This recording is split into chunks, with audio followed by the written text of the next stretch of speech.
I watched them across the restaurant, laughing together over expensive champagne. My husband, soon-to-be ex-husband as of next week, leaned in close to whisper something in his secretary's ear, her giggle echoing through the upscale steakhouse as the diamond bracelet he'd bought her caught the light. The irony? I had hired her 6 years ago. While they sipped champagne, unaware, they didn't know Morrison Enterprises wasn't Nathan's to give away. As the overlooked co-founder holding 51% of the shares, I, Rebecca Chen, would make that clear, starting tomorrow at 9 a.m. I'd love to know which corner of the globe you're watching from, and if this story speaks to you, make sure to subscribe. Tomorrow's video is one you absolutely can't miss. Another glass of Cabernet, Ms. Morrison? I turned to find Marco, the longtime bartender at Elysium, offering the bottle of my favorite red. The dim lighting of the bar area provided the perfect vantage point to observe Nathan and Veronica without being spotted. Thank you, Marco. I accepted the wine with steady hands despite the storm raging inside me. And please, it's Rebecca now. I'm reverting to my maiden name soon. Of course, Ms. Rebecca. He nodded discreetly, his eyes briefly flicking toward Nathan's table. Their reservation was made just an hour ago. I thought you should know. I smiled slightly. Your loyalty never goes unnoticed, Marco. I took a measured sip of the rich Cabernet. 15 years of marriage, and Nathan still hadn't realized that his favorite restaurant staff had always preferred me. Small details like remembering birthdays, asking about family members, and leaving generous tips had built me a network of allies Nathan had never bothered to cultivate. People were assets to him, nothing more. My phone vibrated with a text from Caroline, my college roommate and now corporate attorney. Everything set for tomorrow. Final documents signed. Legal team briefed. Are you sure about this? I typed back. Quickly, absolutely. No second thoughts. When I looked up, I caught Veronica gazing adoringly at Nathan as he ordered for her without asking what she wanted, the same controlling habit I'd endured for years. She was 29 to my 42. With a manufactured pout and strategic intelligence I'd initially mistaken for actual business acumen when I hired her 3 years ago. I'd been impressed by her resume and references, all of which I later discovered had been carefully fabricated. What hadn't been fabricated was her talent for making herself indispensable to powerful men. Nathan had fallen for it completely. Rebecca? My God, it is you! I turned to find Michael Chen, an old friend and business journalist, approaching my corner of the bar. I stood to embrace him, genuinely pleased by the unexpected encounter. Michael, what brings you to Elysium on a Tuesday night? Meeting a source for that tech industry expose I'm working on. But the more interesting question is what brings you here? His eyes darted to where Nathan and Veronica sat, then back to me, concern evident. Please tell me this isn't some fatal attraction scenario I'm witnessing. I laughed softly. Nothing so dramatic. I'm not here to cause a scene. Good, because surveillance and stalking aren't your style, he said, sliding onto the bar stool beside me. Though I wouldn't blame you after what he pulled. Michael had been covering the tech industry for the Wall Street Journal for nearly 2 decades. He'd interviewed Nathan and me multiple times as Morrison Enterprises grew from a promising startup to an industry leader in data security solutions.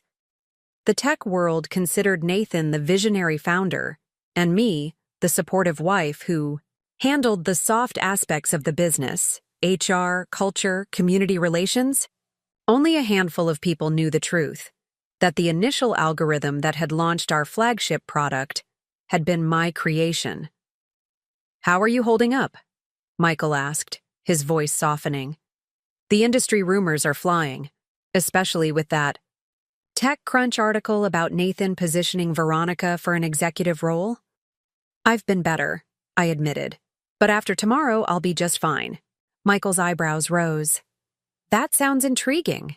Care to share with an old friend who promises to keep it off the record? At least until you give the green light? I considered this. Michael had always been fair in his reporting about our company. More importantly, he'd been one of the few journalists who had sought my input equally alongside Nathan's. "How about an exclusive interview on Thursday?" I offered. "After the dust settles." His eyes lit up. "That good, huh? You've got yourself a deal." As we caught up on safer topics, I kept one eye on Nathan's table. He was talking animatedly, gesturing with his hands the way he did when explaining his visionary concepts to potential investors, concepts that often began as my ideas before he repackaged them as his own. Veronica leaned forward, utterly captivated by his performance. I remembered being that enthralled once, back when we were graduate students at MIT. Nathan had been brilliant, ambitious, and charismatic, the perfect counterpart to my methodical, behind-the-scenes nature. Our skills had complemented each other perfectly when we launched Morrison Enterprises from our cramped apartment's second bedroom. "Have you seen the latest valuation numbers?" Michael asked, pulling me from my thoughts. "Your company's projected to hit $3 billion after that government contract announcement." "I'm aware," I said, taking another sip of wine. "The timing couldn't be better." "For the divorce, you mean?" "Among other things." What neither Nathan nor most of the tech world remembered was that Morrison Enterprises had been incorporated on our first anniversary. Nathan had presented the ownership paperwork as a gift, insisting I take majority ownership for tax purposes. At the time, I'd thought it was a romantic gesture symbolizing our partnership. Years later, I realized he'd done it as a liability shield during the company's precarious early days. "He's an idiot, you know," Michael said, following my gaze to Nathan's table. "Trading a genuine partner for a yes woman half your IQ. That's kind of you, but intelligence had nothing to do with his decision." I set down my glass. "Veronica makes him feel important. She never challenges his ideas or points out the flaws in his logic. She laughs at his jokes and strokes his ego. After 15 years, I'd stopped performing those services." Michael snorted. "Heaven forbid a business partner expects substance over validation." I watched as Nathan signaled for the check, his hand possessively covering Veronica's on the table. A diamond ring glinted on her finger, larger than the one he'd given me, of course. They weren't officially engaged yet, but the intention was clear to anyone paying attention. "They're leaving," I murmured, turning slightly away to avoid being spotted. "Want me to create a distraction? Spill a drink on him? Trip accidentally on purpose?" Michael offered with a mischievous grin. I shook my head, smiling despite myself. "Tempting, but unnecessary. Tomorrow will provide all the satisfaction I need." After Nathan and Veronica departed, I finished my wine and checked the time. It was nearly 10 p.m., and I had an early start tomorrow. "I should head out," I told Michael. "Board meeting preparations." He stood when I did. "I'll walk you to your car." Outside in the cool September air, Michael hesitated. "Rebecca, whatever you're planning, just be careful. Nathan might not be as brilliant as he thinks, but he's always been ruthless when cornered. I appreciate the concern, but I've considered every angle. This has been in motion for months." "Well, I can't wait to hear all about it on Thursday. Good luck." I drove home to the downtown loft I'd moved into after moving out of our family home in the suburbs. Nathan had wanted to keep the house, claiming it had been primarily his investment. He'd forgotten that my inheritance from my grandmother had paid for the down payment. The loft was smaller but suited me better, open concept with floor-to-ceiling windows overlooking the city, walking distance to my favorite cafes and the art museum where I served on the board. It reflected who I was without Nathan's influence, without the compromise that had defined our marriage. A lot of love and effort went into bringing this story to life. If you're enjoying it, we'd be so grateful if you'd subscribe to our channel. Now, back to where we left off. As I prepared for bed, I laid out my outfit for the next day. A tailored charcoal suit I'd never worn before, purchased specifically for tomorrow's meeting. The last time I'd attended a board meeting had been nearly 8 months ago, before Nathan had suggested I focus on other interests, while he and Veronica handled the day-to-day operations.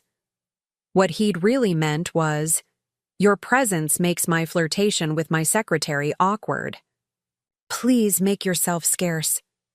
I'd complied, using the time to work with Caroline on the legal strategy for what we were now calling Project Restoration. The name had been her idea, because we're restoring the company to its rightful leadership, she'd explained. My phone rang. Alicia's name flashed on the screen, my younger sister calling from London. "It's midnight there," I answered. "Shouldn't you be asleep?" "As if I could sleep before your big day," she replied. "I'm too excited.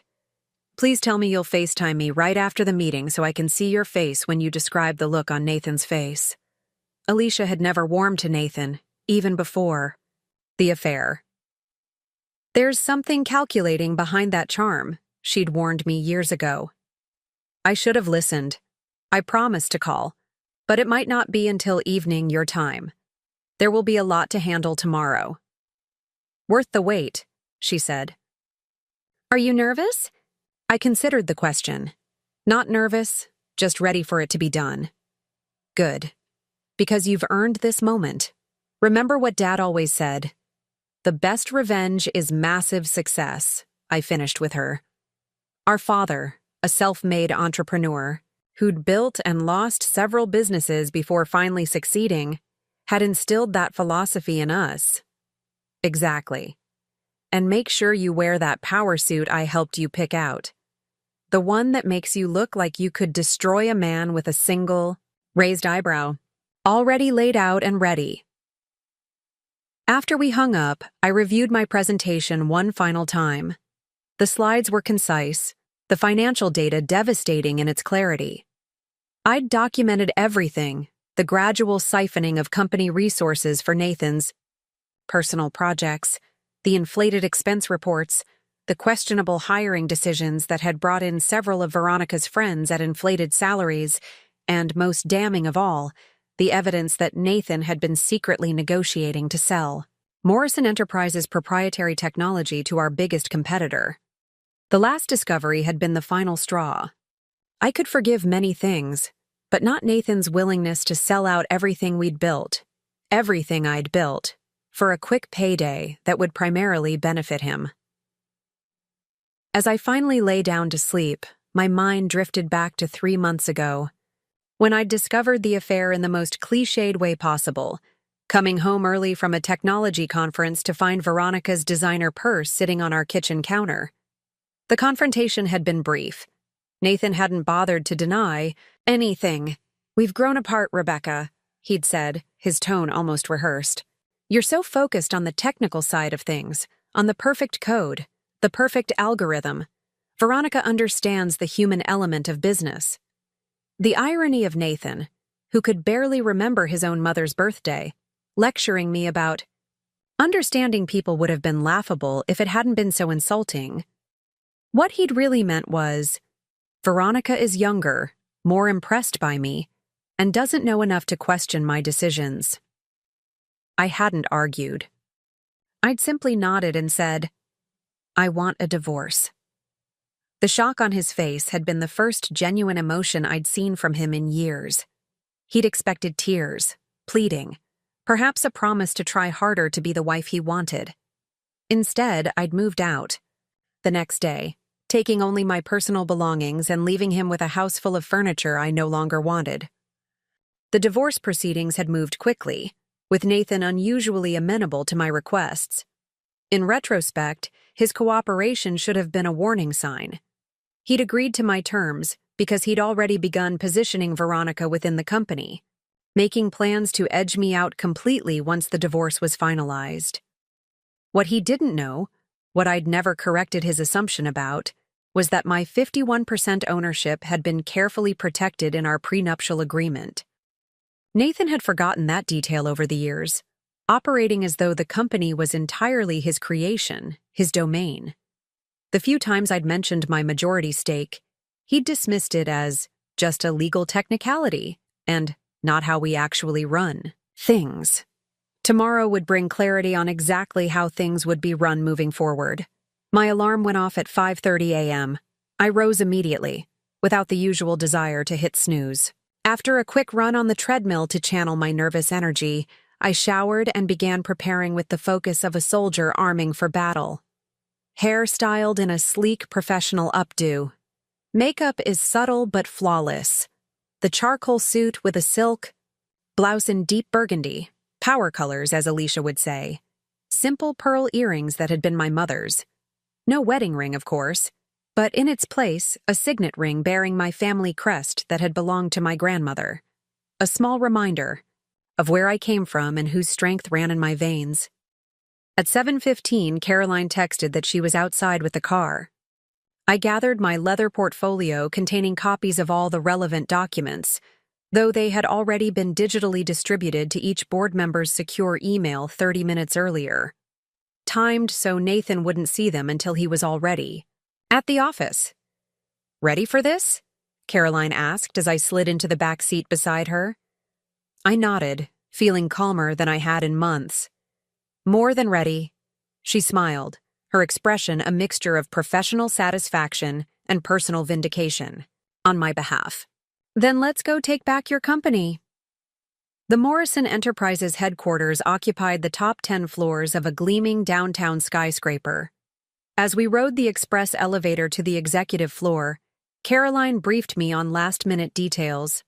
"Security has been instructed to grant you full access, as per the ownership documentation I submitted yesterday. The board members are all confirmed attending, either in person or via secure video. IT has prepared the forensic evidence presentation, and legal has the termination papers ready." She paused. "Nathan arrived 15 minutes ago. Veronica is with him." Perfect. I wanted them both present for what was about to happen. The elevator doors opened onto the familiar reception area with its minimalist design and giant illuminated company logo, a stylized M that I'd sketched on a napkin during our first year in business. Nathan had later claimed credit for the design during an interview with a tech magazine, one of many small appropriations I'd let slide over the years. The receptionist's eyes widened when she saw me.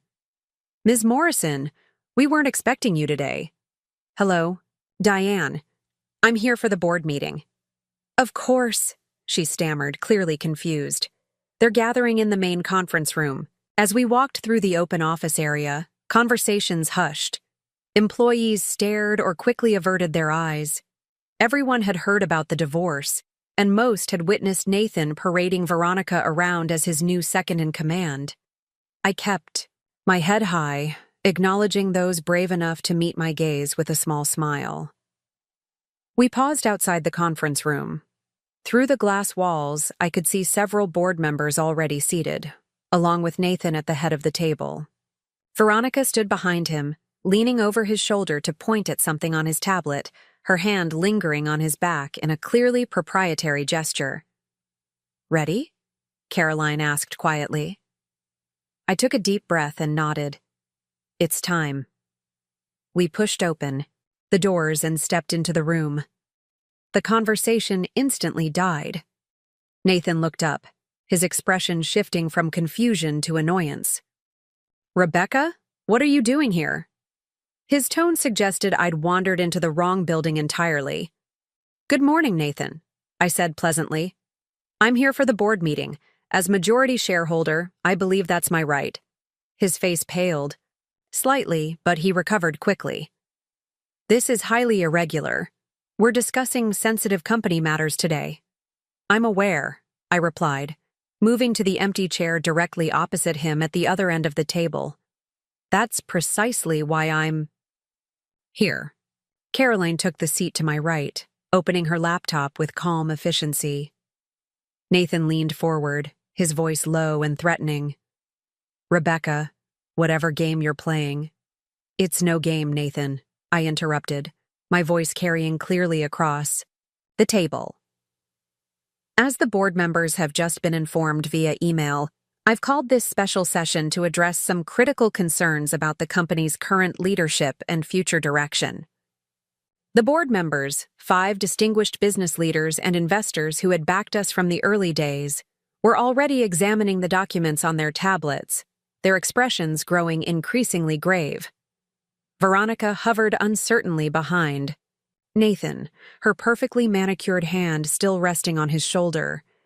She wore a fitted dress in exactly the shade of blue Nathan had always said I should wear, but didn't have the coloring for. The territorial display might have hurt months ago, but now it only confirmed what I already knew. She was playing a role designed specifically to be everything I wasn't. "What is the meaning of this?" Nathan demanded, his face reddening as he scrolled through the documents. "I believe the evidence speaks for itself," I replied calmly, "but allow me to provide some context for the board."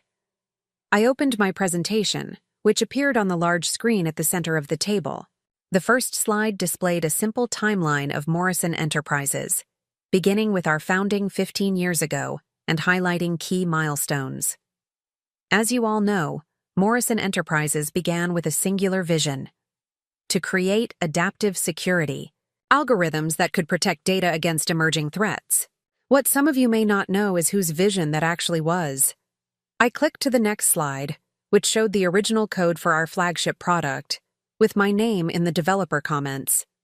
I wrote the core algorithm that became Secure Adapt. I developed the architecture that still forms the foundation of our security suite. I looked directly at Nathan. I've allowed a different narrative to persist because partnership meant more to me than public recognition. Nathan's face had gone from red to white. "This is absurd. Rebecca handled some early coding, yes, but the vision was mine," I said firmly. "And I have the documentation to prove it, including the original MIT research papers that predate our marriage." Board member Helen Winters, a sharp-eyed venture capitalist who had been our first major investor, leaned forward. "Mrs. Morrison, Ms. Chen, please," I corrected gently. "I'm reverting to my maiden name." "Ms. Chen, then," Helen amended. "Are you suggesting Mr. Morrison has misrepresented his role in the company's founding?" "That's exactly what I'm suggesting. But that's actually the least of my concerns." I moved to the next slide, which detailed the financial discrepancies I'd uncovered. What should concern this board more immediately is the evidence that Mr. Morrison has been systematically diverting company resources and preparing to sell proprietary technology to Axiom Systems. A collective murmur ran through the room. Axiom was our biggest competitor, and a sale to them would effectively end Morrison Enterprises as we knew it. Nathan slammed his hand on the table. "This is an outrageous accusation. You're manufacturing evidence because you're bitter about our personal situation. These financial records aren't manufactured, Nathan." I clicked through several more slides showing irregular transfers, questionable expenses, and most damning of all, emails between Nathan and Axiom's CEO discussing the potential sale of our core technology. "I can explain all of this," Nathan insisted, looking around the table at the increasingly troubled board members. "Rebecca has taken everything out of context. This is nothing but a vindictive attack because I've moved on personally." Veronica shifted uncomfortably, finally removing her hand from Nathan's shoulder as the weight of the evidence became clear. "If it were just about our marriage, Nathan, we wouldn't be here," I said quietly. "This is about the company we built, the company I still own 51% of, as everyone in this room is now being reminded." That statement hung in the air. Several board members were examining the ownership documentation Caroline had provided, their expressions increasingly grim. "Furthermore," I continued, "I've uncovered evidence of inappropriate hiring practices, including the creation of several high-paying positions for individuals with connections to—" I glanced briefly at Veronica. "Certain employees despite these individuals lacking appropriate qualifications." Veronica's face flushed as several board members turned to look at her. "This company isn't your personal fiefdom, Nathan," I said, my voice strengthening. "It never was, though I allowed you to operate as if it were. That ends today." I nodded to Caroline, who stood and distributed physical copies of a final document to each board member. Before you is a motion for the immediate termination of Nathan Morrison as CEO of Morrison Enterprises on grounds of financial impropriety, breach of fiduciary duty, and attempted intellectual property theft. As majority shareholder, I have the authority to call this vote. All those in favor? The tension in the boardroom was palpable as the board members exchanged glances, their expressions shifting from shock to concern. Helen Winters was the first to raise her hand. I vote in favor of the motion, she said firmly. One by one, the other board members followed suit. Nathan watched in disbelief as his carefully constructed empire crumbled before his eyes. "This is ridiculous," he sputtered, looking desperately around the table. "You can't just walk in here after months of absence and stage a coup." "It's not a coup, Nathan," I replied calmly. "It's corporate governance. The board has spoken." Caroline stood, handing a document to Nathan. "Your termination is effective immediately. Security will escort you to clear your personal items from your office." Veronica's face had gone pale. She took a step back from Nathan, suddenly aware that she had hitched her wagon to a falling star. "And Ms. Peterson," I added, turning to Veronica, "your position is also terminated, effective immediately." Her mouth fell open. "You can't." "I can, and I have. The documentation of your involvement in the misappropriation of company resources is quite thorough. You're fortunate we're not pursuing criminal charges." Nathan stood abruptly, his chair scraping against the polished floor. "This isn't over, Rebecca." "It is, actually," I replied, my voice steady. "Security is waiting outside to escort you both from the building. Your personal belongings will be sent to you after they've been examined for company property." As if on cue, 2 security officers entered the conference room. The board members watched in uncomfortable silence as Nathan and Veronica were escorted out, their expressions a mixture of shock, anger, and, in Veronica's case, the dawning realization that her carefully calculated career move had just imploded, spectacularly. Once they were gone, I turned back to the board. "I apologize for the disruption. I know this is unexpected, but I assure you it was necessary." "Ms. Chen," Helen Winters said, using my maiden name with a slight nod of acknowledgement. "While the evidence you've presented is concerning, we now have a leadership vacuum at a critical time. The Westfield contract negotiations are in their final stages and the Q3 earnings call is in 3 weeks." I smiled confidently. "I'm well aware, which is why I've prepared a transition plan." I switched to the next slide in my presentation, displaying an organizational chart with my name at the top as acting CEO. With the board's approval, I'll step in as acting CEO effective immediately. I've been quietly monitoring all aspects of the business during my supposed absence, and I'm fully prepared to lead the company through this transition. "And the Westfield negotiations?" asked James Rothman, our most recent board addition. "I've already reached out to Marcus Westfield personally.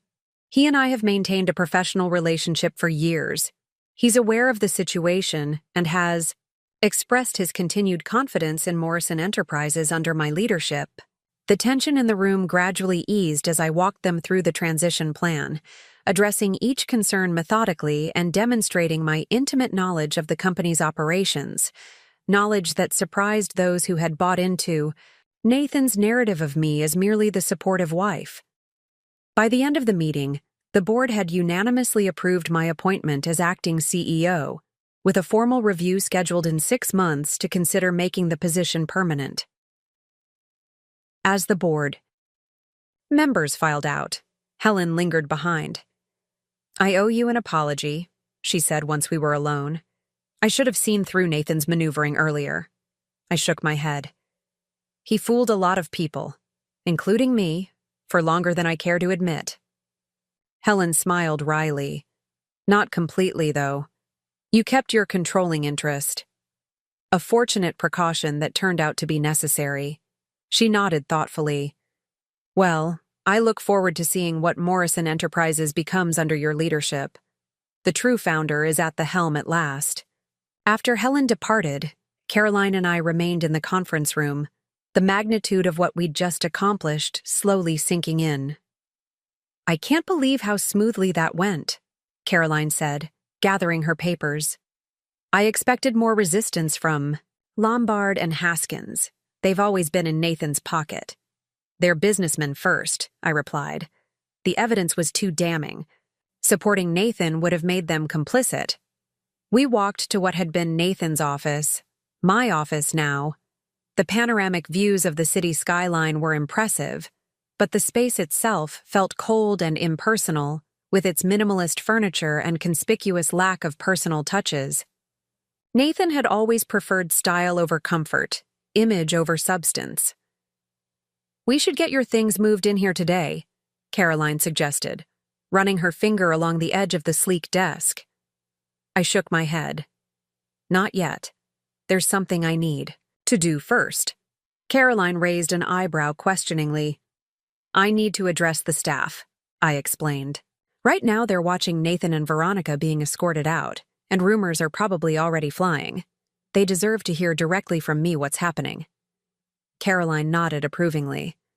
"Want me to set it up in the main conference area?" "Please." "All staff, as soon as possible." While Caroline made the arrangements, I took a moment to center myself.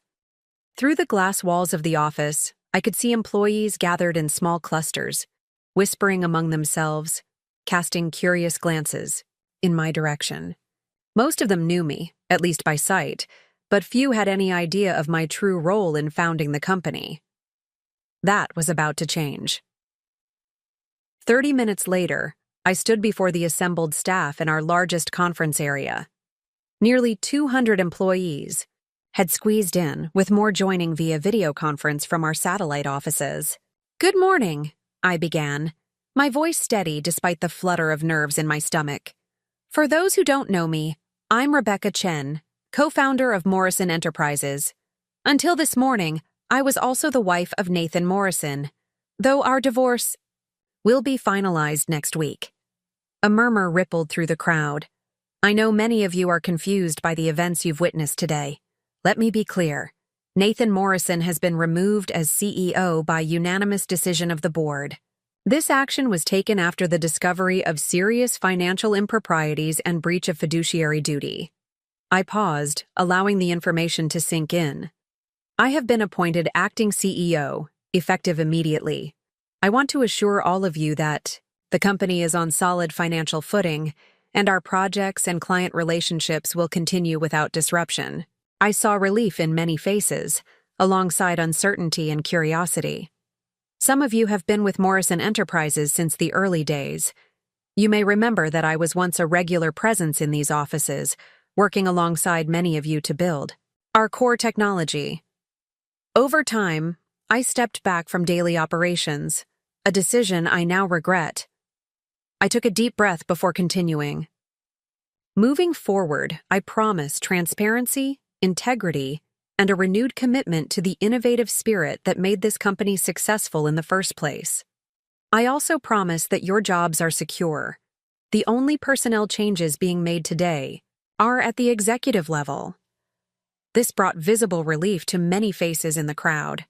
"I'll be meeting with department heads throughout the day to ensure a smooth transition. For now, please continue with your regular duties. My door is open if you have concerns, but I assure you that these changes will ultimately strengthen our company." As I concluded my remarks, a tentative applause began, quickly growing stronger.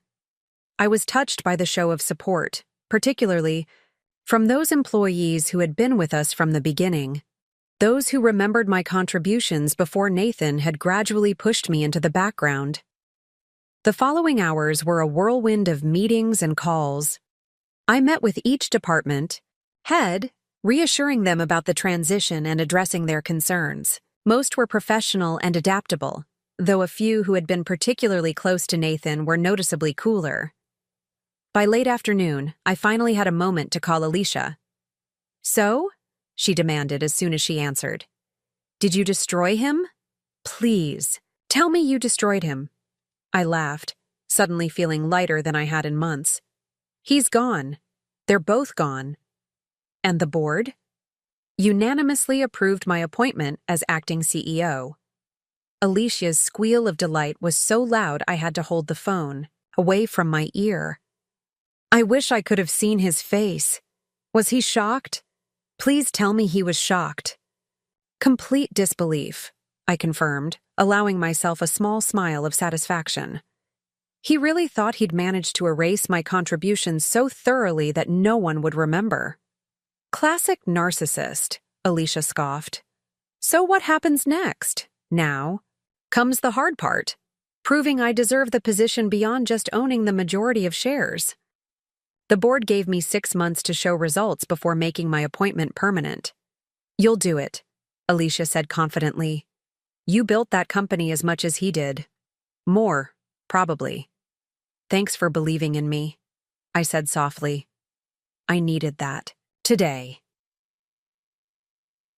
After ending the call with Alicia, I addressed a few urgent emails before deciding to call it a day. The office had mostly emptied, with just a few dedicated employees still at their desks. I gathered my things, feeling a strange mixture of triumph and exhaustion. As I waited for the elevator, I received a text from an unknown number. You have no idea what you've done. This isn't over. Nathan, of course. I blocked the number without responding and stepped into the elevator, refusing to let him spoil this moment. Outside, the setting sun bathed the city in golden light. I decided to walk home, needing the fresh air and time to process the day's events. As I passed our favorite Italian restaurant, now just my favorite, I supposed, I impulsively decided to stop for dinner. Table for one? The hostess asked. Yes, thank you. She led me to a quiet corner table with a view of the street. I ordered a glass of wine and the mushroom risotto, then sat back, finally allowing myself to fully absorb what had happened. I had done it. After months of careful planning and evidence gathering, I had reclaimed my company and my professional identity. The satisfaction was profound, but so was the weight of responsibility. 200 employees now depended on my leadership. My phone buzzed with a text from Michael. Heard the news. Congratulations, CEO. Still on for that interview Thursday? I smiled and replied, absolutely. I have quite a story to tell. As I sipped my wine, my mind turned to the challenges ahead. The company needed stability after today's upheaval. The Westfield contract needed to be secured, and the corporate culture Nathan had created, competitive, often toxic, and dismissive of work-life balance, needed an overhaul. But those were tomorrow's problems.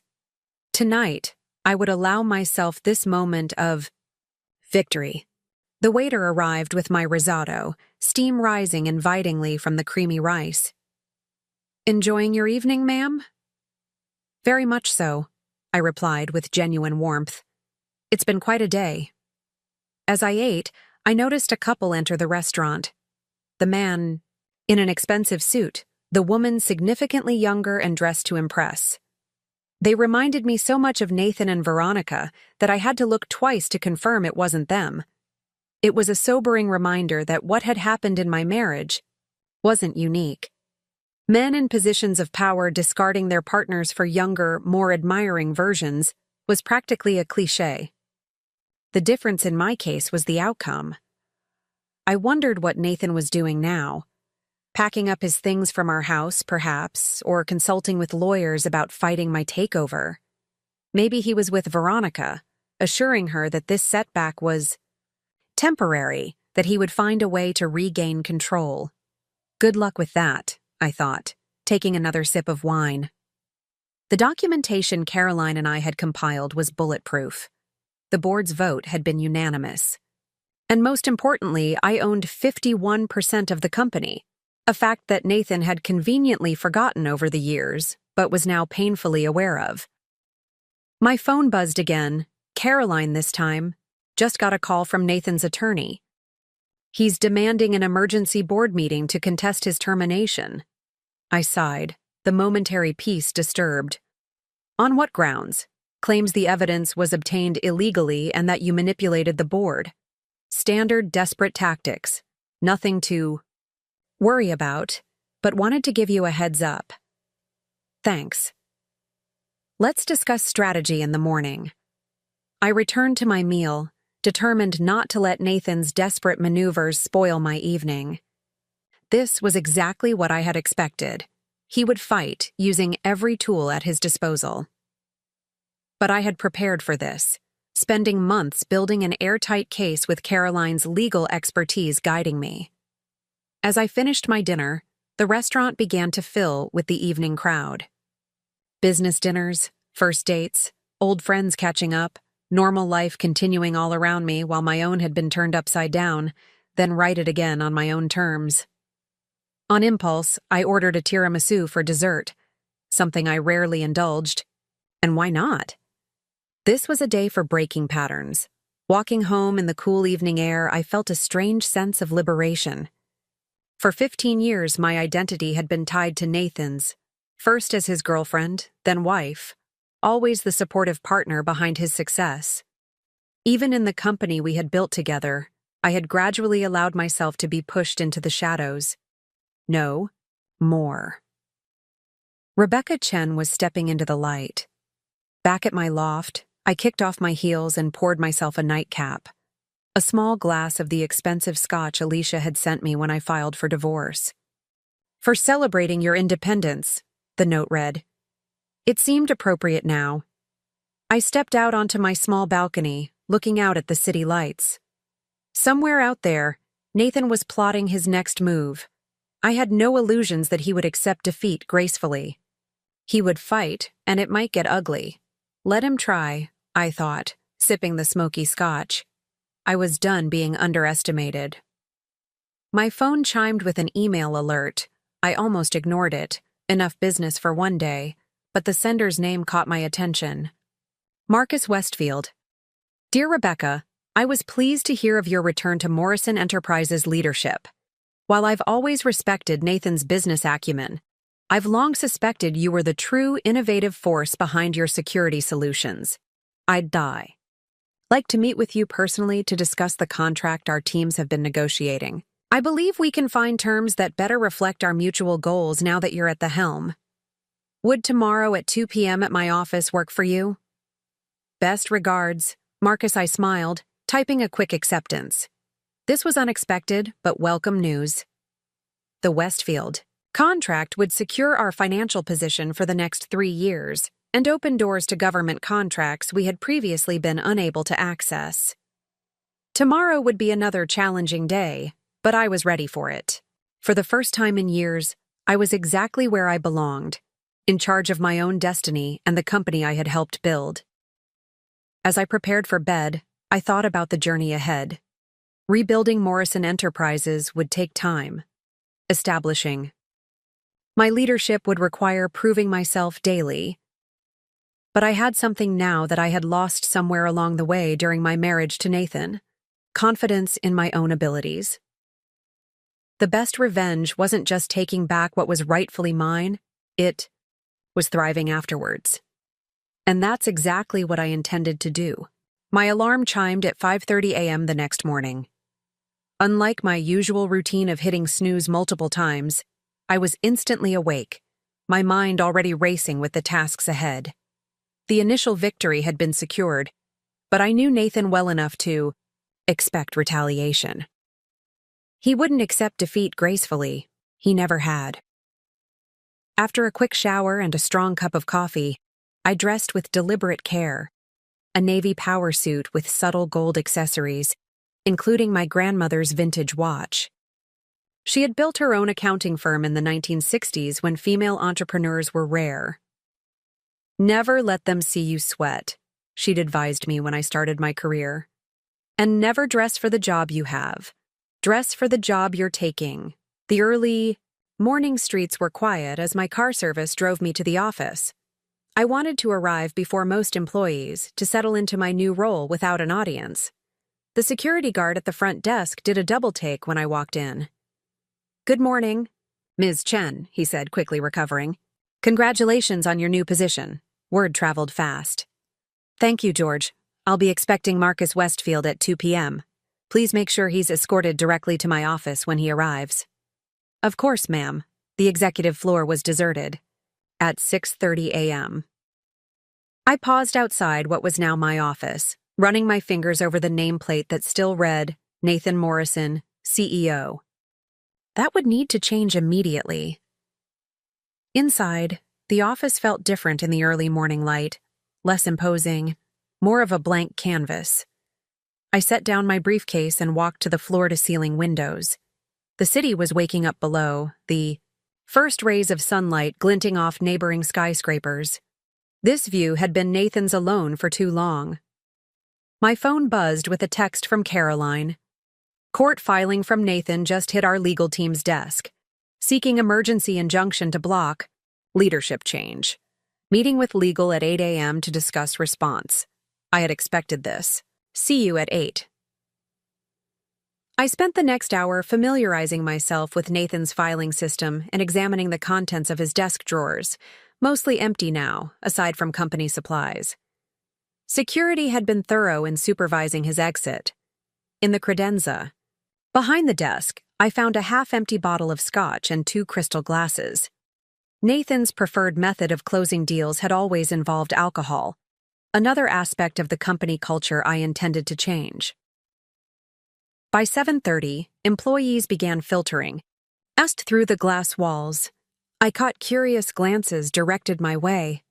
I kept my focus on reviewing the latest Westfield contract draft, making notes where I saw room for improvement. At precisely 8 a.m., Caroline arrived with Rajiv Mehta, our lead corporate counsel. Morning, Caroline said, looking remarkably put together, despite the early hour. Sleep well? Better than expected, I admitted. What are we dealing with? Rajiv opened his laptop. Nathan's filing is aggressive but predictable.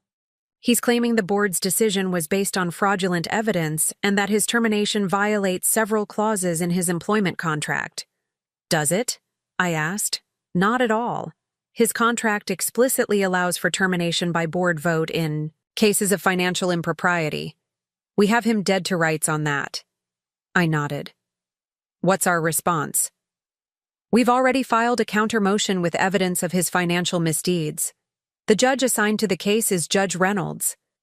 I felt a flicker of relief. Judge Reynolds was known for her no-nonsense approach and lack of patience with corporate maneuvering. She's set an emergency hearing for tomorrow morning, Rajiv continued. Nathan's team will argue for immediate reinstatement pending a full hearing. And our strategy? Present the clearest financial evidence, the offshore account transfers, and the unauthorized negotiations with Axiom. Even without a full hearing, that should be enough to maintain the status quo until a more thorough review. I nodded. I want to be there. Caroline frowned. Are you sure? It could get ugly. All the more reason. I won't hide from Nathan or let him think he's intimidated me. Our meeting was interrupted by my assistant, formerly Nathan's assistant before Veronica, knocking on the door. Ms. Chen, I've arranged for your personal items to be brought up from storage, and the IT department needs to know what credentials and access levels to assign to you. Full administrative access to all systems, I replied. And please contact facilities about changing the nameplate on this door. Yes, ma'am. Also, there's Ms. Peterson in reception insisting on speaking with you. I exchanged glances with Caroline. Veronica here already? That was unexpected. Have security escort her to the small conference room. I'll speak with her briefly. After my assistant left, Caroline raised an eyebrow. You sure that's wise? She could be recording the conversation for Nathan's legal team. Let her, I said, gathering my notes. I have nothing to hide. Veronica sat stiffly in the conference room, her designer handbag clutched tightly in her lap. She'd made an effort to look professional in a conservative dress, her hair pulled back in a severe ponytail. The confidence she'd displayed yesterday, standing behind Nathan as if she already occupied the throne, had evaporated. Ms. Peterson, I said, closing the door behind me. This is unexpected. I need my job back, she said without preamble, her voice tight. I have rent due next week, and no savings. I sat down across from her. That's unfortunate. But given your active participation in Nathan's misappropriation of company funds, reinstatement isn't possible. Her composure cracked slightly. I didn't know what he was doing. I just did what he asked me to do. The evidence suggests otherwise. There are emails from your account coordinating the hiring of your sorority sister as our Director of Creative Innovation, a position that didn't exist until you created it. She was paid $175,000 a year and, by all accounts, produced exactly nothing of value. Veronica's face flushed. Nathan approved all those hires. Of course he did. That doesn't make them legitimate. She leaned forward, desperation evident in her eyes. Look, I made a mistake getting involved with Nathan. I see that now.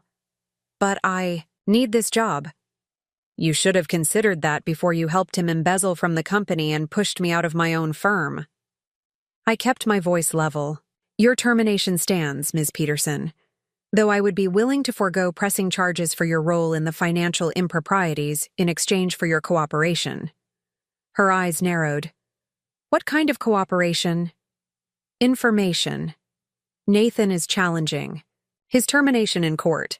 Anything you can provide about his plans or activities that we should know about would be valuable. Veronica hesitated, clearly weighing her options. Finally, she reached into her handbag and pulled out her phone. He's been contacting key clients since yesterday, telling them the company is in disarray and suggesting they delay any pending contracts until the leadership situation is resolved. She pulled up a series of texts.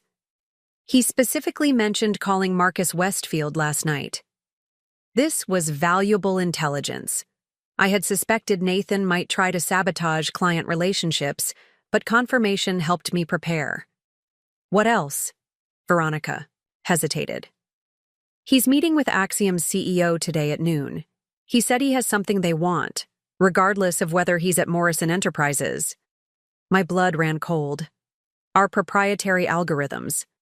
Nathan wouldn't have been able to take the actual code. Our security was too good for that, but he had enough knowledge to recreate the basic architecture.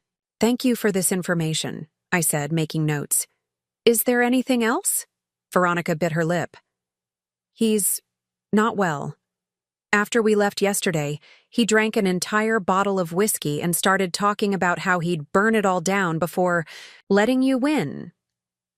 While I had little sympathy for Veronica, this glimpse of Nathan's state of mind was concerning.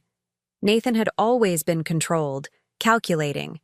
If he was coming unhinged, his actions might become more unpredictable. I'll have HR prepare a severance package, I said, standing up. 2 months' salary in exchange for a non-disclosure agreement and your continued cooperation should we need additional information.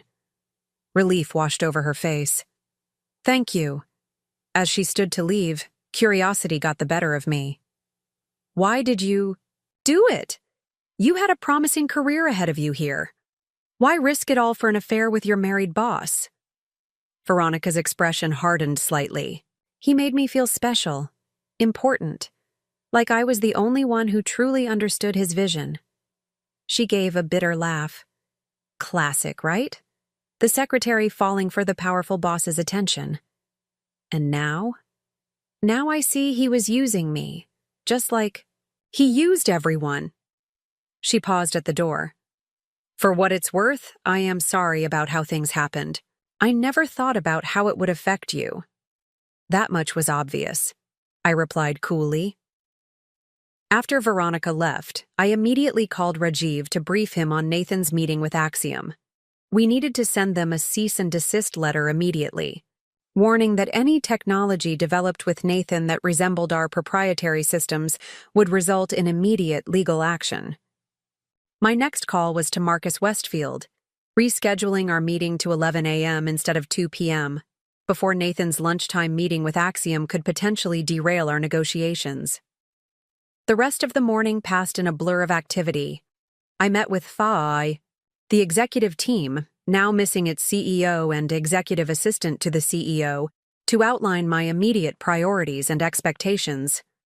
Some seemed relieved by the change in leadership, while others were clearly reserving judgment. The Westfield contract is our top priority, I told them. Following that, we need to stabilize client relationships and prepare for the quarterly earnings call. Nathan may be attempting to undermine confidence in our leadership transition, so I want daily reports on any unusual client concerns. By 10:45, I was reviewing my notes for the Westfield meeting when my assistant buzzed the intercom. "Mr. Westfield has arrived, Ms. Chen. Please show him in." Marcus Westfield was an imposing figure, tall, silver-haired, with the confident bearing of someone who had built a technology empire from nothing. His company, Westfield Technologies, was a major player in hardware manufacturing, and our security solutions were perfect for their expanding smart device line. "Rebecca," he said warmly, taking my offered hand. "It's been too long." "Indeed it has, Marcus. Thank you for accommodating the schedule change." He waved it off. "Nathan called me last night, quite agitated, said there had been a hostile takeover, and that I should delay signing anything until he sorted things out." I smiled thinly. "Did he mention that the hostile takeover was led by the majority shareholder and company co-founder?" "He conveniently omitted that detail." Marcus took a seat across from me. "I've always wondered why you stayed in the background all these years. Your technical insights during the early development meetings were always more substantive than Nathan's." "A question I've been asking myself lately," I admitted. "But that's in the past. Today, I'm interested in discussing modifications to the contract that I believe will benefit both our companies." Over the next hour, we negotiated terms that were indeed more favorable to both sides. Nathan had been pushing for exclusive rights to Westfield's hardware integration, which would have been highly profitable in the short term, but limited our ability to grow in other markets. I proposed a non-exclusive arrangement with preferred partner status, which would allow both companies more flexibility. "I like this approach," Marcus said, reviewing the modified terms. Nathan was always focused on the immediate win. "You're playing the long game." "Exactly. And speaking of the long game, I understand Nathan is meeting with Axiom today." Marcus raised an eyebrow. "You're well informed. I make it my business to be. I want to assure you that any conversations he has with them about our technology would constitute intellectual property theft. We've already sent cease and desist notices." "I never doubted it," Marcus said. "Nathan mentioned he had valuable insights to share with them. I assumed he was scrambling for a soft landing."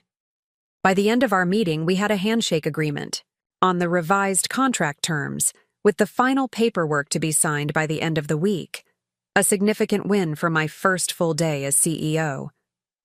As Marcus prepared to leave, he paused. "You know, Rebecca, I always thought Nathan was the driving force behind Morrison Enterprises. I'm beginning to see I had it backward." "A common misconception," I replied with a smile. "One I'm in the process of correcting." After Marcus left, I checked my phone to find 3 missed calls from Caroline and a text. Judge Reynolds agreed to hear arguments first thing tomorrow. Be at the courthouse by 8 a.m. Also, Nathan was spotted in the building lobby. Security didn't let him up.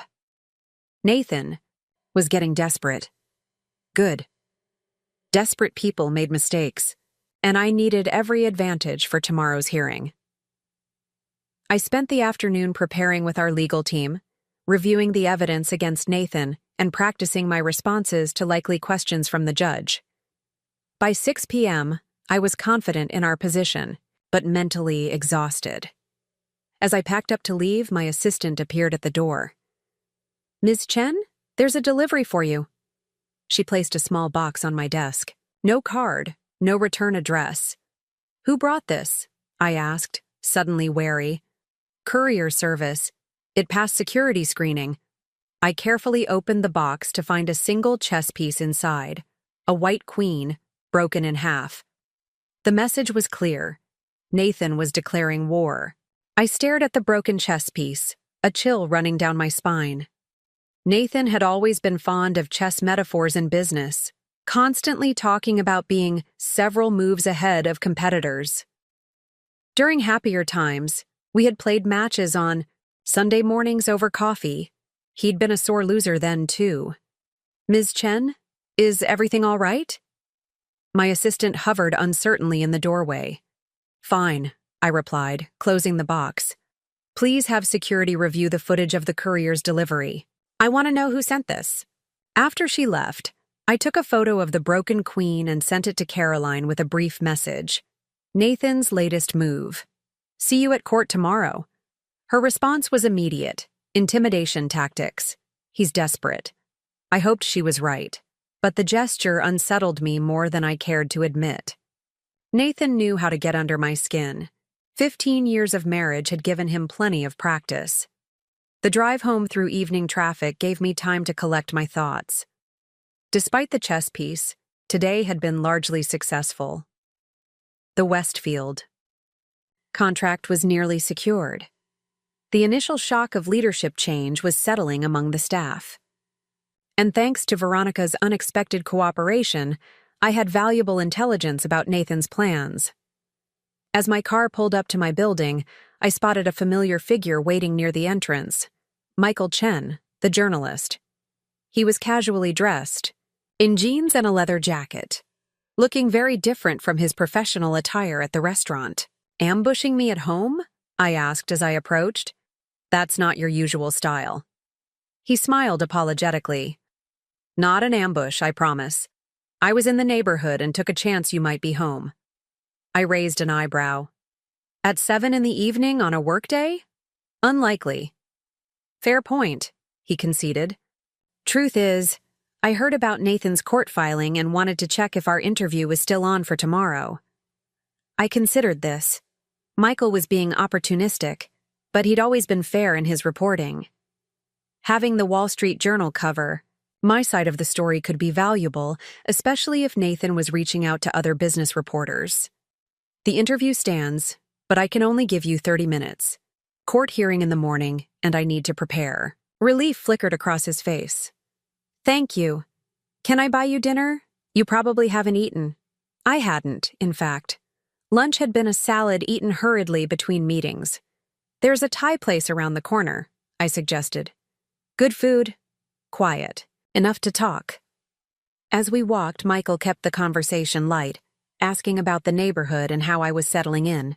It was a welcome distraction from broken chess queens and court hearings. The restaurant was small and unassuming, with only a few other diners present. The owner, Mrs. Shriprafai, greeted me by name. "Ms. Rebecca, usual table?" "Please, Mrs. S. And the usual order as well." Michael looked impressed as we were shown to a corner table. "You've made yourself at home quickly." "Food is my weakness," I admitted. Finding the best local spots was my first priority after moving. After ordering, Michael set his phone on the table. "Do you mind if I record our conversation?" "Off the record for now, just to get my facts straight for tomorrow." I nodded, taking a sip of water. "Go ahead."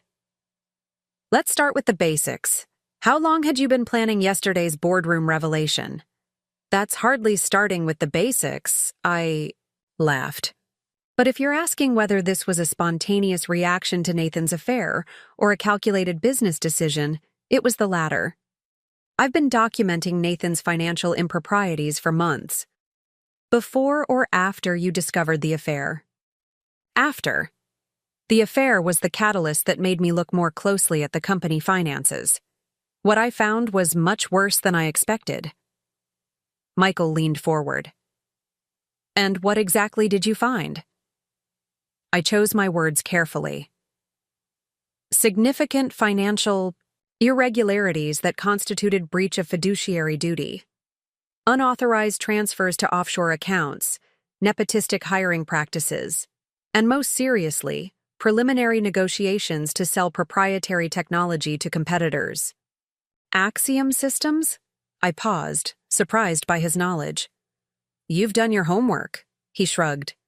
"It's my job. Industry rumors suggested Nathan had been meeting with their CEO, but selling your core technology would effectively end Morrison Enterprises as a competitive entity." Why would he do that? Money, I said simply. Nathan's personal finances aren't as robust as his public image suggests. He's made some poor investment decisions over the years. The money he was siphoning from the company wasn't enough to maintain his lifestyle. Our food arrived. Pad thai for me, green curry for Michael. We paused as Mrs. Shripperfy personally set down the dishes with a warm smile. "Special chili sauce for you," she said, placing a small dish beside my plate. "Made fresh today." After she left, Michael continued. "So yesterday's boardroom coup—" "Not a coup," I interrupted. "A legitimate exercise of shareholder authority." "Fair enough. Yesterday's corporate governance action. Had the board members seen the evidence before the meeting?" "No. I presented it at the meeting itself. I wanted their immediate, unfiltered reaction." "A risky strategy," Michael observed, "but effective. They couldn't coordinate responses or prepare counterarguments. Their shock was genuine." Michael nodded thoughtfully. "And now Nathan is challenging the board's decision in court?" "Attempting to," I confirmed. "The hearing is tomorrow morning. His lawyers are arguing that his termination violated his employment agreement. They're seeking an emergency injunction to reinstate him pending a full hearing. Do they have a case? Our lawyers don't think so. The evidence of financial misconduct is clear, and his contract explicitly allows termination for such behavior." Michael made a note on his phone. "How are clients responding to the leadership change?" "Positively, so far. I spent today reassuring our major clients and partners. The Westfield contract is proceeding as planned." "That's a significant win," Michael said, looking genuinely impressed. "That contract has been in negotiation for months." I allowed myself a small smile. "Marcus Westfield and I have a long professional relationship. He understands the situation." As we ate, Michael skillfully navigated from business questions to more personal territory. "Did you ever suspect Nathan might be capable of this level of deception? 15 years is a long time to be married to someone." The question hit harder than I expected. Had I suspected? There had been small warning signs over the years. Nathan's increasing secrecy about company finances, his defensive reactions whenever I questioned business decisions, but I had attributed these changes to normal marital friction, not systematic betrayal. "I knew Nathan was ambitious," I said carefully. "I knew he could be ruthless in business. But I believed we were partners in both life and work." "Learning, otherwise, was difficult." Michael's expression softened. "I can imagine. Can you?" I asked, more sharply than intended. "Have you ever had your spouse betray you professionally and personally, simultaneously?" "No," he admitted. "But I've reported on enough corporate divorces to recognize the pattern. The spouse who builds a company with their partner, only to be gradually sidelined and eventually discarded. It happens more often than people realize." "Usually to women," I observed. "Usually," he agreed. "What makes your story different is that you fought back, and won." "The battle, not the war," I cautioned. "Nathan isn't finished." "The broken chess piece?" I looked up, startled. "How did you know about that?" Michael had the grace to look embarrassed. "A source in your building mentioned seeing a courier delivery. I put two and two together based on Nathan's known chess obsession." "Are you surveilling me, Michael?" I asked, suddenly wary. "Not personally," he assured me.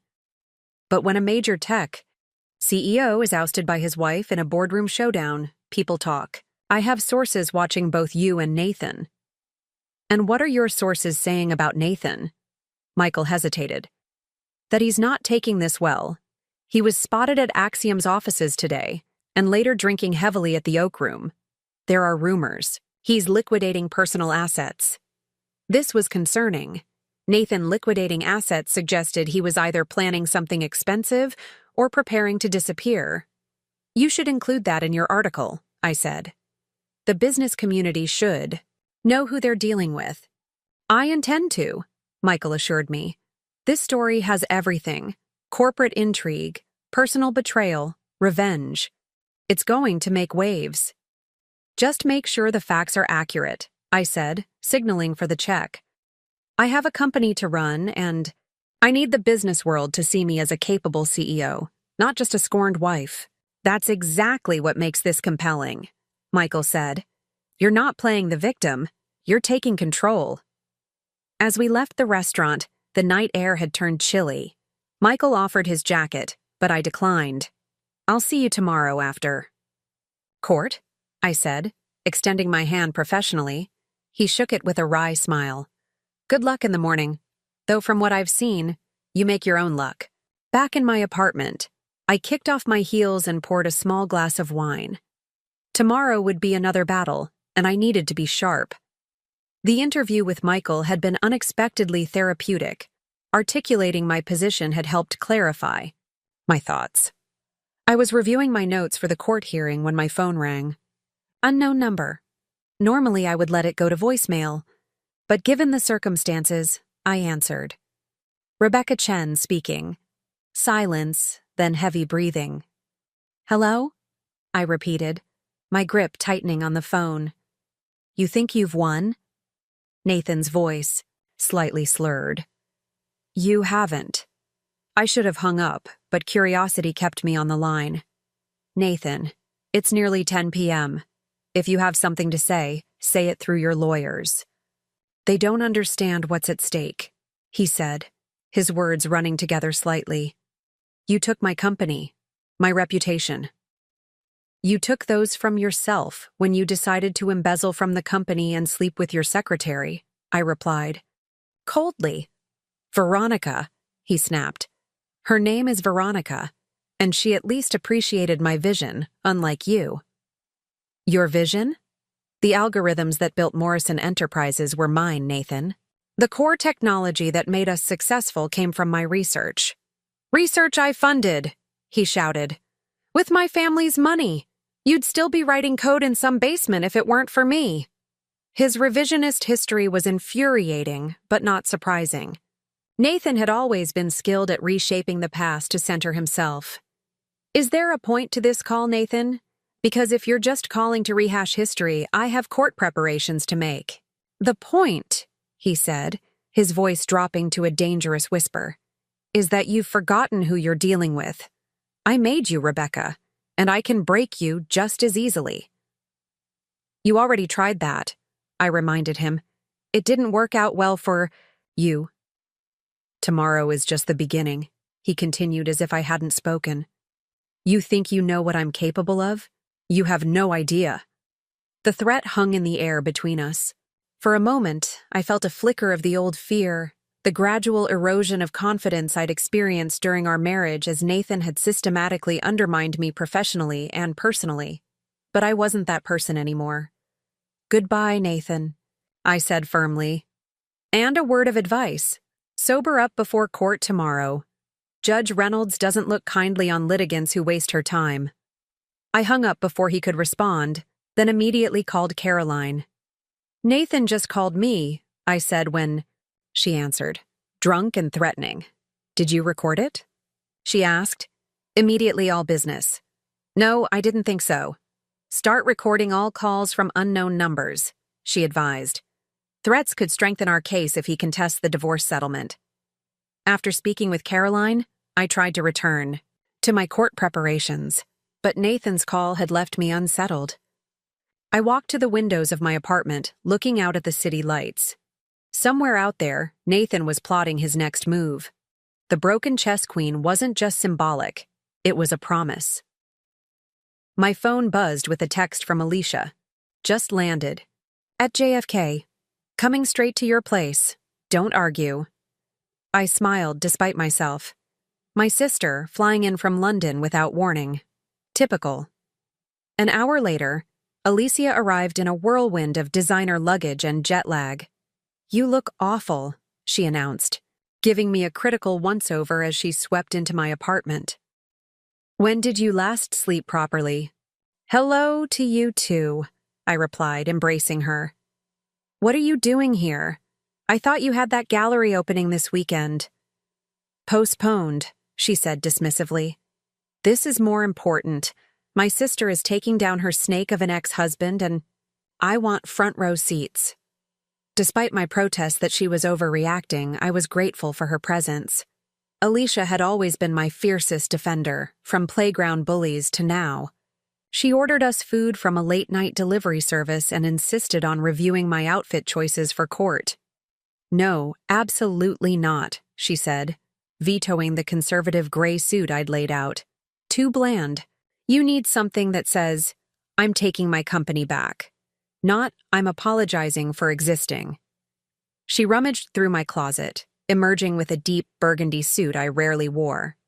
This, with the cream silk blouse and your grandmother's pearls. Powerful, but still appropriate for court. As we sat eating takeout at my kitchen counter, Alicia filled me in on her life in London, her latest art exhibition, a new relationship with a British architect, plans to expand her gallery to Berlin.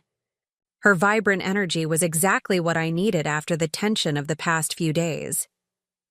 So, she said, pouring us both more wine, tell me truthfully, how are you really doing with all this?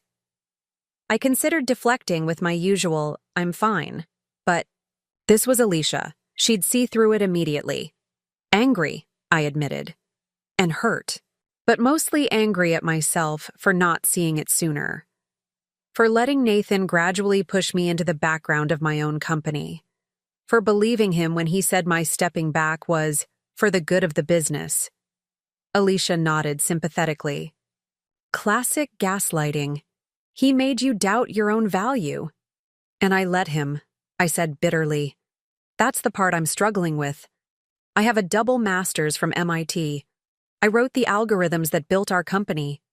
How did I allow myself to be sidelined? Because you loved him, Alicia said simply. Love makes us accept things we shouldn't. Her words struck home. I had loved Nathan, deeply and genuinely. That love had made me willing to compromise, to accommodate his need for the spotlight, to rationalize his increasingly controlling behavior as simply his leadership style. Well, love has left the building, I said firmly. Now it's just business. Alicia grinned. That's my sister talking. Now tell me about this court hearing tomorrow. Are we going to destroy him completely or just mostly? Despite my exhaustion, I found myself laughing. It's just a preliminary hearing. Don't get your hopes up for total destruction quite yet. Pity, she sighed dramatically. I wore my best demolition outfit and everything. We stayed up later than we should have, talking about everything and nothing. Having Alicia there was like a tether to my real self, the person I had been before Nathan, and the person I was becoming after him. When I finally went to bed, I slept deeply for the first time in weeks, without dreams of broken chess pieces or threatening phone calls. Whatever tomorrow brought, I wouldn't face it alone. The next morning dawned gray and drizzly, fitting weather for a courtroom showdown. Alicia and I shared a quiet breakfast before my car arrived to take me to the courthouse. She insisted on coming along for moral support, despite my warnings that it might be boring. Please, she scoffed. A legal battle between my sister and her cheating ex over control of a multi-million-dollar company? It's better than Netflix. The courthouse steps were more crowded than I'd expected. News of the leadership battle at Morrison Enterprises had apparently spread through the business community, and several reporters were stationed outside, including a camera crew from a financial news network. Ms. Chen, any comment on Nathan Morrison's lawsuit? Called one reporter as we approached. Ms. Chen, is it true you orchestrated a boardroom coup? I kept my expression neutral and moved past them without comment. Caroline was waiting just inside. The entrance. Immaculately dressed and radiating calm confidence. Good morning, she said, kissing my cheek. Ready for this? As I'll ever be. Alicia. Caroline acknowledged my sister with a nod. Didn't expect to see you here. Wild horses, etc., Alicia replied cheerfully. Where's the soon-to-be ex-brother-in-law? I want to see his face when he loses. Not here yet, Caroline said, checking her watch. Court convenes in 15 minutes. Let's go over our strategy one more time. We found a quiet corner to confer. Rajiv joined us, bringing updated financial reports that had come in overnight, further documenting Nathan's misuse of company resources. "This is solid," Caroline said, reviewing the new information. "If Nathan's team tries to claim the financial irregularities were minor or authorized, we have documented proof otherwise." As we talked, the courthouse grew more crowded. I spotted Nathan's attorney, Richard Price, entering with his team. Richard had been a year ahead of Nathan and me at business school. Brilliant, arrogant, and utterly ruthless in the courtroom. He'd never liked me, perhaps because I'd consistently outscored him in our few shared classes. "Price is here," I murmured. To Caroline. "But no Nathan yet." Caroline frowned, checking her watch again. "That's odd. Nathan's fanatically punctual, especially for important meetings." My phone buzzed with a text. Unknown number, but I knew immediately who it was. "Enjoying your moment in the spotlight? It won't last." I showed it to Caroline, who made a note of the time and content. More evidence of harassment if we need it. Just as the bailiff announced that Judge Reynolds was ready to begin proceedings, Nathan finally arrived. He looked terrible, unshaven, with dark circles under his eyes, his normally impeccable suit slightly rumpled. He didn't acknowledge me as he slid into a seat beside Richard, who looked distinctly displeased with his client's appearance. As we rose for the judge's entrance, Alicia squeezed my hand. "You've got this," she whispered. Judge Reynolds, a stern woman in her 60s with a reputation for efficiency, surveyed the courtroom. "I understand we're here on an emergency motion for injunctive relief in the matter of Morrison versus Morrison Enterprises," she began. "Mr. Price, as the moving party, you may proceed." Richard stepped forward, every inch the polished litigator. "Thank you, Your Honor. We are seeking immediate reinstatement of Mr. Morrison as CEO pending a full hearing on the merits of his termination. The board's action was precipitous, based on incomplete information and in violation of Mr. Morrison's employment agreement." Judge Reynolds looked skeptical. "And the alleged financial improprieties documented in the respondent's filing? Are you suggesting those are fabricated?" Richard didn't miss a beat. "Not fabricated, Your Honor, but taken out of context and exaggerated. Mr. Morrison, as CEO, had broad discretion in allocating company resources. What Ms. Chen characterizes as misappropriation was simply strategic investment in developing new business relationships. Relationships with his girlfriend's sorority sisters?" Caroline murmured under her breath. Judge Reynolds turned to our table. "Ms. Parker, your response?" Caroline rose. "Your Honor, the evidence of financial misconduct is clear and compelling. Mr. Morrison diverted company funds for personal use, created unnecessary positions for friends of his romantic partner, and most seriously, engaged in unauthorized negotiations to sell proprietary technology to a competitor, Axiom Systems. That's a lie." Nathan burst out, half rising from his seat before Richard yanked him back down. Judge Reynolds fixed Nathan with a chilly stare. "Mr. Morrison, outbursts will not be tolerated in my courtroom. Speak through your attorney or not at all." Richard quickly attempted damage control. "My apologies, Your Honor. My client is understandably emotional about these false accusations." The judge looked unimpressed. "Continue, Ms. Parker." Caroline methodically presented our evidence. Financial records, email correspondence, witness statements from key employees. As each piece was introduced, I watched Nathan's face grow increasingly flushed with anger. When Caroline mentioned Veronica's cooperation and the information she had provided, Nathan turned to glare at me with naked hatred. I met his gaze steadily, refusing to be intimidated. After both sides had presented their arguments, Judge Reynolds studied the documents before her. The courtroom was silent except for the occasional rustle of papers and the steady ticking of the wall clock. Finally, she looked up. Based on the evidence presented, I am denying the plaintiff's motion for emergency injunctive relief. The board's action appears to have been within its authority given the evidence of financial impropriety. Mr. Morrison's employment agreement clearly permits termination under these circumstances. Richard began to object, but the judge held up her hand. However, she continued, I am setting an expedited schedule for discovery and a full hearing on the merits. This matter deserves thorough examination. Both parties will submit complete financial records and witness lists within 10 business days. It wasn't the complete victory we'd hoped for, but it was enough for now. Nathan would remain removed as CEO while the case proceeded. As the judge rose to leave, Nathan leaned over to whisper something to Richard, who frowned and shook his head. Their disagreement was evident even from across the courtroom. Caroline began gathering our materials. Good result, she said quietly. We maintain the status quo while building our case for the full hearing. Alicia was less restrained. We won! Champagne time! Not yet, I cautioned, watching as Nathan stormed out of the courtroom without looking back. This was just the first skirmish. As we prepared to leave, Richard approached our table.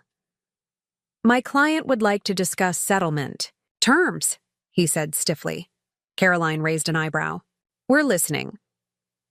Not here, Richard replied. Formal meeting. Tomorrow at my office, 2 p.m. After he left, Alicia looked at me questioningly. Are you going to settle? I considered the question. A settlement would end the legal battle quickly, but at what cost? What terms would Nathan demand in exchange for dropping his lawsuit? We'll hear them out, I said finally. But I won't compromise on control of the company. That's non-negotiable. As we exited the courthouse, the reporters were still waiting. This time, I decided to make a brief statement. Morrison Enterprises continues to operate normally under my leadership as acting CEO. The court has denied Mr. Morrison's request for reinstatement, and we look forward to resolving this matter and focusing on our clients and innovative technology. Back in the car, Alicia looked at me with pride. CEO mode suits you. You know that, right? I smiled, feeling some of the tension of the morning, draining away. It does, doesn't it? My phone buzzed with an incoming call. Marcus Westfield. Rebecca, I just heard about the court decision. Congratulations. I'd like to finalize our contract today if possible. Absolutely, I replied. I can get the paperwork to you within the hour. As I ended the call, I noticed Caroline frowning at her phone. What is it? Nathan's already making his next move, she said, showing me her screen. It was an email notification from the SEC, Securities and Exchange Commission, requesting information about Morrison Enterprises' financial practices. Nathan was escalating, trying to trigger a regulatory investigation. But if he thought that would frighten me into retreat, he had seriously miscalculated. Forward that to Rajiv, I told Caroline. We have nothing to hide. In fact, a thorough investigation will only further expose Nathan's misdeeds. Alicia looked between us. So no champagne yet? I laughed, suddenly feeling lighter despite the new challenge. Maybe just one glass. We've earned it. The war was far from over, but today's victory was worth celebrating. Nathan had underestimated me once. He wouldn't make that mistake again, and neither would I. The settlement meeting at Richard Price's office was scheduled for 2 p.m., but I arrived early, a tactic Nathan himself had taught me years ago. Always arrive before your opponent, he'd said. It gives you psychological advantage and time to assess the battlefield. The irony wasn't lost on me as I sat in the impeccably decorated reception area of Price Goldstein and Associates, watching the staff's surprised reactions to my presence. I was dressed strategically in a crimson suit that Alicia had insisted, projected perfect confidence. Power dressing, she called it. Caroline arrived precisely at 1:45, immaculately prepared as always, carrying a slim leather portfolio. Any word from the SEC? I asked quietly as we waited. Our compliance team has prepared all the requested documentation, she replied. Rajiv believes the inquiry will actually work in our favor once they see Nathan's fingerprints all over the questionable transactions. At exactly 2 p.m., Richard's assistant led us to a large conference room where Richard was already seated, reviewing documents. Notably absent was Nathan himself. "Is your client joining us?" Caroline asked as we took our seats. Richard glanced at his watch. "He's been delayed. We can begin without him." That was unusual. Nathan prided himself on punctuality, especially for important meetings. His absence suggested either a deliberate power play or something more concerning. "Very well," Caroline said, opening her portfolio. "You indicated your client wishes to discuss settlement terms. We're listening." Richard slid a document across the table. "Mr. Morrison is prepared to drop all legal challenges to his termination in exchange for certain considerations." I skimmed the document, my eyes widening at the audacity of Nathan's demands. A $15 million, severance package, retention of his company shares, a seat on the board, and, most egregiously, continued ownership of all patents he had filed while at the company. "This isn't a settlement offer," I said, pushing the document back. "It's a ransom note." Richard's expression remained professionally neutral. "Mr. Morrison built Morrison Enterprises from the ground up. He deserves to maintain connection to his life's work." "His life's work?" I repeated incredulously. "The core technology was developed from my MIT research. The initial algorithms that launched our flagship product were mine." "A collaborative effort, as I understand it," Richard countered smoothly. "This offer is unacceptable," Caroline intervened before I could respond more heatedly.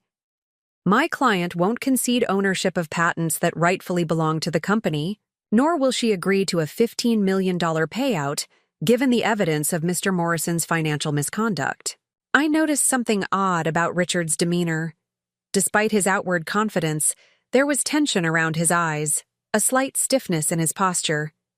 He was going through the motions, not fully committed to Nathan's position. "Our counteroffer," Caroline continued, sliding across her own document, "is a clean separation.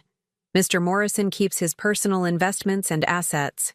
He relinquishes all claims to company leadership, intellectual property, and board participation. In exchange, we don't pursue criminal charges for the financial improprieties." Richard's eyebrow raised slightly. "Criminal charges would be difficult to prove." "Perhaps," Caroline acknowledged. "But the resulting investigation would be extremely public and damaging to Mr. Morrison's reputation, regardless of outcome." At that moment, the conference room door flew open and Nathan stormed in. His appearance was shocking. Unshaven, his normally immaculate hair disheveled, his eyes bloodshot. He looked like he hadn't slept in days. "Nathan," Richard said, rising quickly. "We were just discussing—" "I heard what you were discussing," Nathan snapped, dropping into a chair across from me. "Criminal charges? Really, Rebecca? After everything we built together?" His voice had a dangerous edge that I recognized from our worst arguments, a tone that emerged when he felt cornered. "We're trying to find a reasonable resolution," I said, carefully. "One that acknowledges reality." Nathan laughed bitterly. "Reality? The reality is that you're trying to erase me from the company I created." "The company we created," I corrected. "A company you were willing to gut by selling our core technology to Axiom." His face flushed. "That was a strategic negotiation to understand our market position. I never intended to actually sell." "The emails suggest otherwise," Caroline interjected. "As did your meeting with their CEO yesterday." Nathan's eyes narrowed. "Are you following me?" "The tech community is small, Nathan. People talk." I leaned forward, studying him. "What were you thinking? That you could sell our proprietary algorithms, walk away with millions, and leave the company hollowed out?" For a moment, something like shame flickered across his face before, hardening into defiance. You don't understand business at the level I operate. Sometimes you have to appear willing to make a deal to extract valuable concessions. Save it for someone who hasn't seen your offshore account transfers, I replied. Richard cleared his throat. Perhaps we should take a short break to— No, Nathan interrupted. I want to hear what else my wife thinks she knows about my business dealings. Ex-wife, soon enough, I reminded him. And I know enough to ensure you never work in this industry again if you continue this fight. Nathan stared at me, a dangerous stillness settling over him. When he spoke again, his voice was unsettlingly calm. You know, Rebecca, I always admired your intelligence. It's what attracted me to you at MIT, that brilliant mind. I just never thought you'd use it against me. And I never thought you'd betray our company and our marriage simultaneously. Yet here we are. He leaned forward. One last chance. Accept my settlement offer. Let me keep my dignity and my place in the company's history. Otherwise— Otherwise what? I asked, refusing to be intimidated. A cold smile spread across his face. Otherwise, I'll have to show exactly how ruthless I can be. You've seen me compete in business, Rebecca. You've never seen me fight for survival. Caroline placed a warning hand on my arm, but I shook it off. Is that a threat, Nathan? It's a promise. This company is my legacy. I won't let you take that from me. Richard finally intervened. I think we should adjourn for today. Clearly, emotions are running high. For once, we agree, Caroline said, gathering her papers. We'll consider your offer and respond formally by the end of the week. As we stood to leave, Nathan remained seated, watching me with an expression I couldn't quite read, somewhere between rage and calculation. Rebecca, he called as I reached the door. Did you check your email this morning? The question caught me off guard. Why? His smile widened slightly. No reason. You might want to, though, particularly your personal account. The cryptic comment left me unsettled as Caroline and I rode the elevator down to the lobby. What was that about? She asked. I don't know, I admitted, already pulling out my phone. But I don't like it.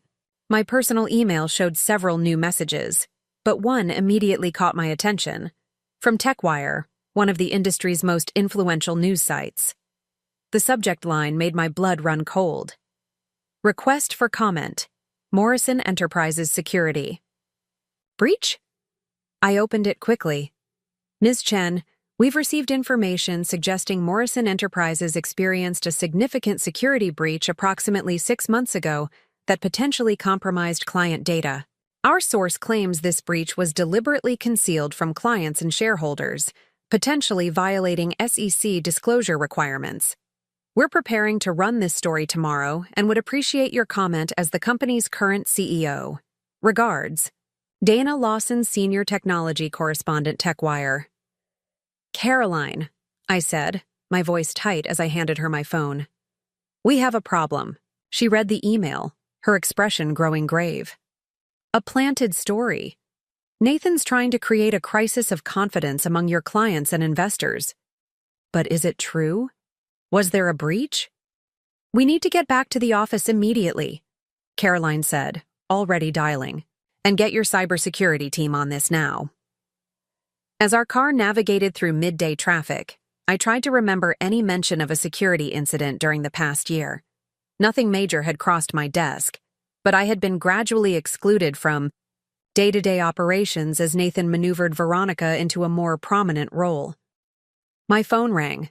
Rajiv, our legal counsel. I just got a call from TechWire asking about a security breach, he said without preamble. Did you know about this?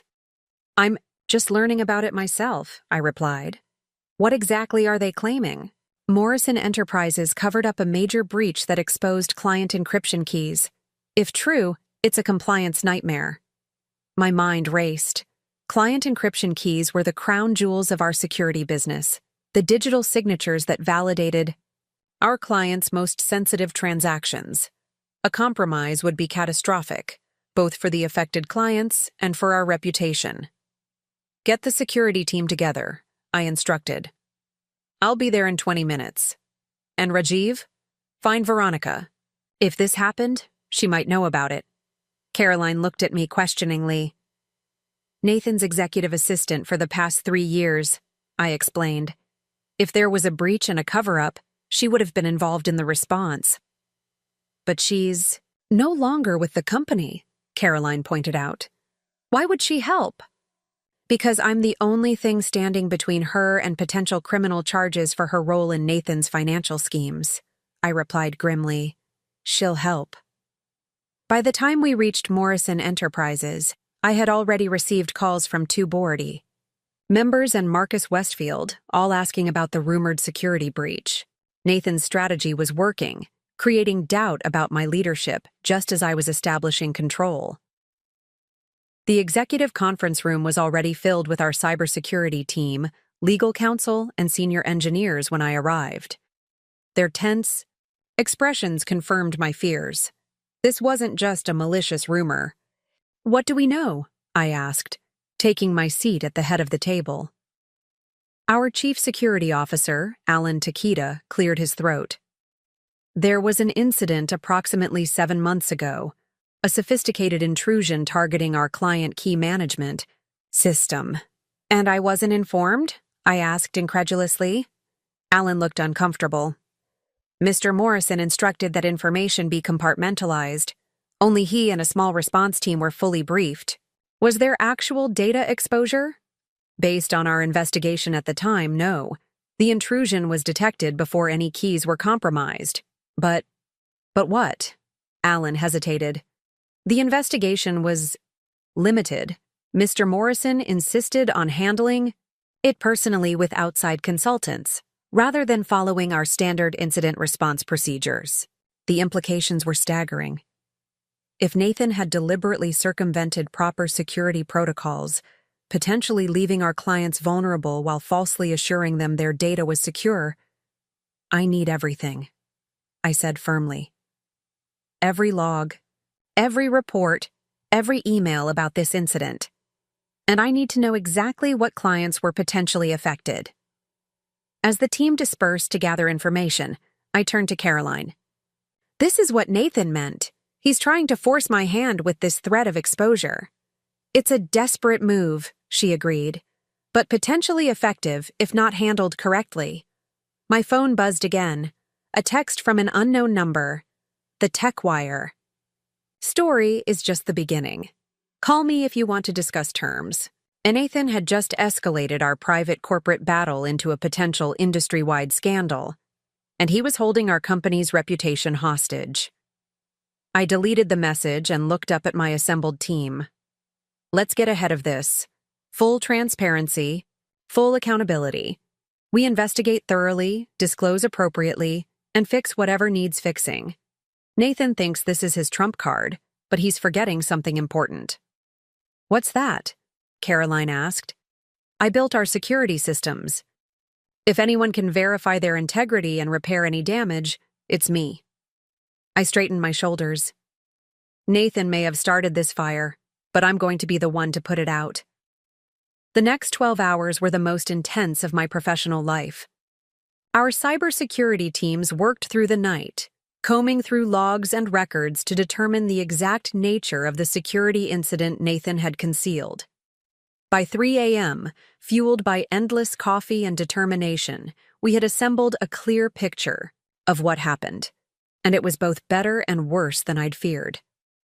It was a sophisticated attack targeting our key vault system, Alan explained, pointing to network diagrams on the conference room screen. But our perimeter defenses detected the intrusion before any client keys were compromised. So, no actual data breach? I asked, hope rising. That's where it gets complicated, Alan continued, his expression grim. After the initial detection, Nathan took over the investigation personally. He brought in outside consultants who weren't familiar with our systems, bypassed standard protocols, and created a secondary containment team that excluded most of our security staff. Rajiv looked up from his notes. From a legal perspective, that's deeply problematic. If his unauthorized approach missed something or failed to properly mitigate the threat. Exactly, Alan nodded. We can't definitively state there was no compromise because the investigation wasn't thorough. Nathan prioritized keeping the incident quiet over comprehensive security. I massaged my temples, feeling a headache building. So we have to assume the worst-case scenario. From a disclosure and remediation standpoint, yes, Rajiv agreed. We need to proceed as if client data may have been exposed. Dawn was breaking when we finalized our response plan. Unlike Nathan's cover-up, we would address this head-on. Full disclosure to affected clients, a comprehensive security review, and transparent communication with regulators. TechWire's deadline is noon, I reminded the team. We need to get ahead of this. The statement is ready, Caroline said, sliding a document across the table. Strong but measured. We acknowledge the incident, outline our response, and emphasize our commitment to transparency. I reviewed it quickly. This is good. Also, prepare personalized communications for our top 20 clients. I want to call each of them personally before this hits the news. As the team dispersed to implement our plan, my phone buzzed with an incoming text from Nathan. Ready to discuss reasonable terms yet? The audacity was stunning. He had deliberately endangered our client's security, covered it up, and now was using the revelation as leverage. I deleted the message without responding. By 9 a.m., I had spoken with 15 of our major clients. The conversations were difficult but productive. Most appreciated the transparency and proactive approach, though a few expressed understandable concern. Marcus Westfield was particularly supportive. This kind of thing happens in our industry, he said after I'd explained the situation. What matters is how you handle it. Nathan's approach was irresponsible. Yours is exactly what I'd hoped for from a security partner. As noon approached, my assistant appeared at my office door. Ms. Chen, Michael Chen from the Wall Street Journal is here for your interview. In the chaos of the security incident, I'd completely forgotten our scheduled interview. Tell him I need to reschedule. He says it's urgent, something about helping with the TechWire situation. That caught my attention. Send him in. Michael entered looking uncharacteristically serious. You've had a busy night, he observed, taking in my disheveled appearance. That's putting it mildly. I'm sorry, but I need to postpone our interview. We're managing a situation. The alleged security breach, he said, not a question. That's why I'm here. Dana Lawson is a colleague. She let me know about the story. They're running. I straightened in my chair. Did Nathan plant this story with TechWire? Not directly, Michael replied. But the source's information came through channels connected to him. It's a deliberate attempt to destabilize your leadership. We've prepared a statement acknowledging the incident and outlining our response, I said. TechWire's deadline is noon. Michael glanced at his watch, which gives us about an hour. Here's my proposal. Give me the exclusive on the full story. Nathan's cover-up, your discovery, and your transparent response. I can have it published simultaneously with TechWire's piece, providing context that will blunt their impact. I studied him carefully. Why would you help me like this? 3 reasons, he replied without hesitation. First, it's a great story. Second, I believe in journalistic integrity. What Nathan's doing is manipulation, not whistleblowing. And third, he paused. I've always thought you were the real brains behind Morrison Enterprises. This confirms it. After a moment's consideration, I nodded. You'll have complete access to our security team and the documentation of both the incident and Nathan's inadequate response. But I need to review the article before publication. Fair enough, Michael agreed. Let's get started. The next hour was a blur of activity as Michael interviewed key team members and reviewed our findings. His questions were incisive, quickly cutting to the heart of the matter. Nathan had prioritized reputation over security. potentially putting clients at risk. At 11:55, Michael sent his completed article to his editor with me copied. The headline was perfect. Morrison Enterprises takes proactive approach to security after former CEO's cover-up. At noon exactly, both stories broke. TechWire's piece led with the explosive revelation of a potential breach, but the narrative quickly shifted as Michael's more comprehensive article gained traction, highlighting my transparent response in contrast to Nathan's secretive approach. By early afternoon, industry reaction was coalescing in our favor. The stock had dipped initially but stabilized as analysts praised the company's proactive security response. Several competitors even faced uncomfortable questions about their own disclosure practices. "You turned it around," Caroline said admiringly as we monitored the coverage. "Nathan thought this would destroy you, but you've actually strengthened your position." "Not without cost," I reminded her. "We'll still need a complete security audit, client reassurances, and regulatory scrutiny." My phone rang. Rajiv with an update from our ongoing work with the SEC. "The investigators are focusing heavily on Nathan's actions now," he reported, "particularly the deliberate concealment of the security incident. It's shifting their entire perspective on the case." Another call came in immediately after, one of our board members. "Rebecca, the board is unanimously impressed with your handling of today's situation. We're prepared to remove the acting from your CEO title, effective immediately, if we are willing." The offer caught me by surprise. "Thank you. I accept." As I ended the call, my assistant appeared again. "Ms. Chen, there's someone here to see you. She says it's important." Veronica stood in the doorway, looking uncomfortable but determined. I hadn't seen her since our conversation earlier in the week. "I heard about the security incident," she said without preamble. "I have information you need." I gestured for her to sit. "What kind of information?" "Documentation," she replied, placing a flash drive on my desk. "After you and I spoke, I realized Nathan might use the security breach against you. I copied these files before leaving. They show Nathan explicitly ordering the security team to limit their investigation and conceal findings from the board, and from you specifically." I stared at the flash drive. "Why are you giving me this?" Veronica met my gaze directly. "Because what he did was wrong, and because—" She hesitated. "I owe you that much, at least." After she left, I provided the new evidence to our legal team, further strengthening our position against Nathan. His attempt to weaponize the security incident had backfired spectacularly, accelerating his downfall instead of mine.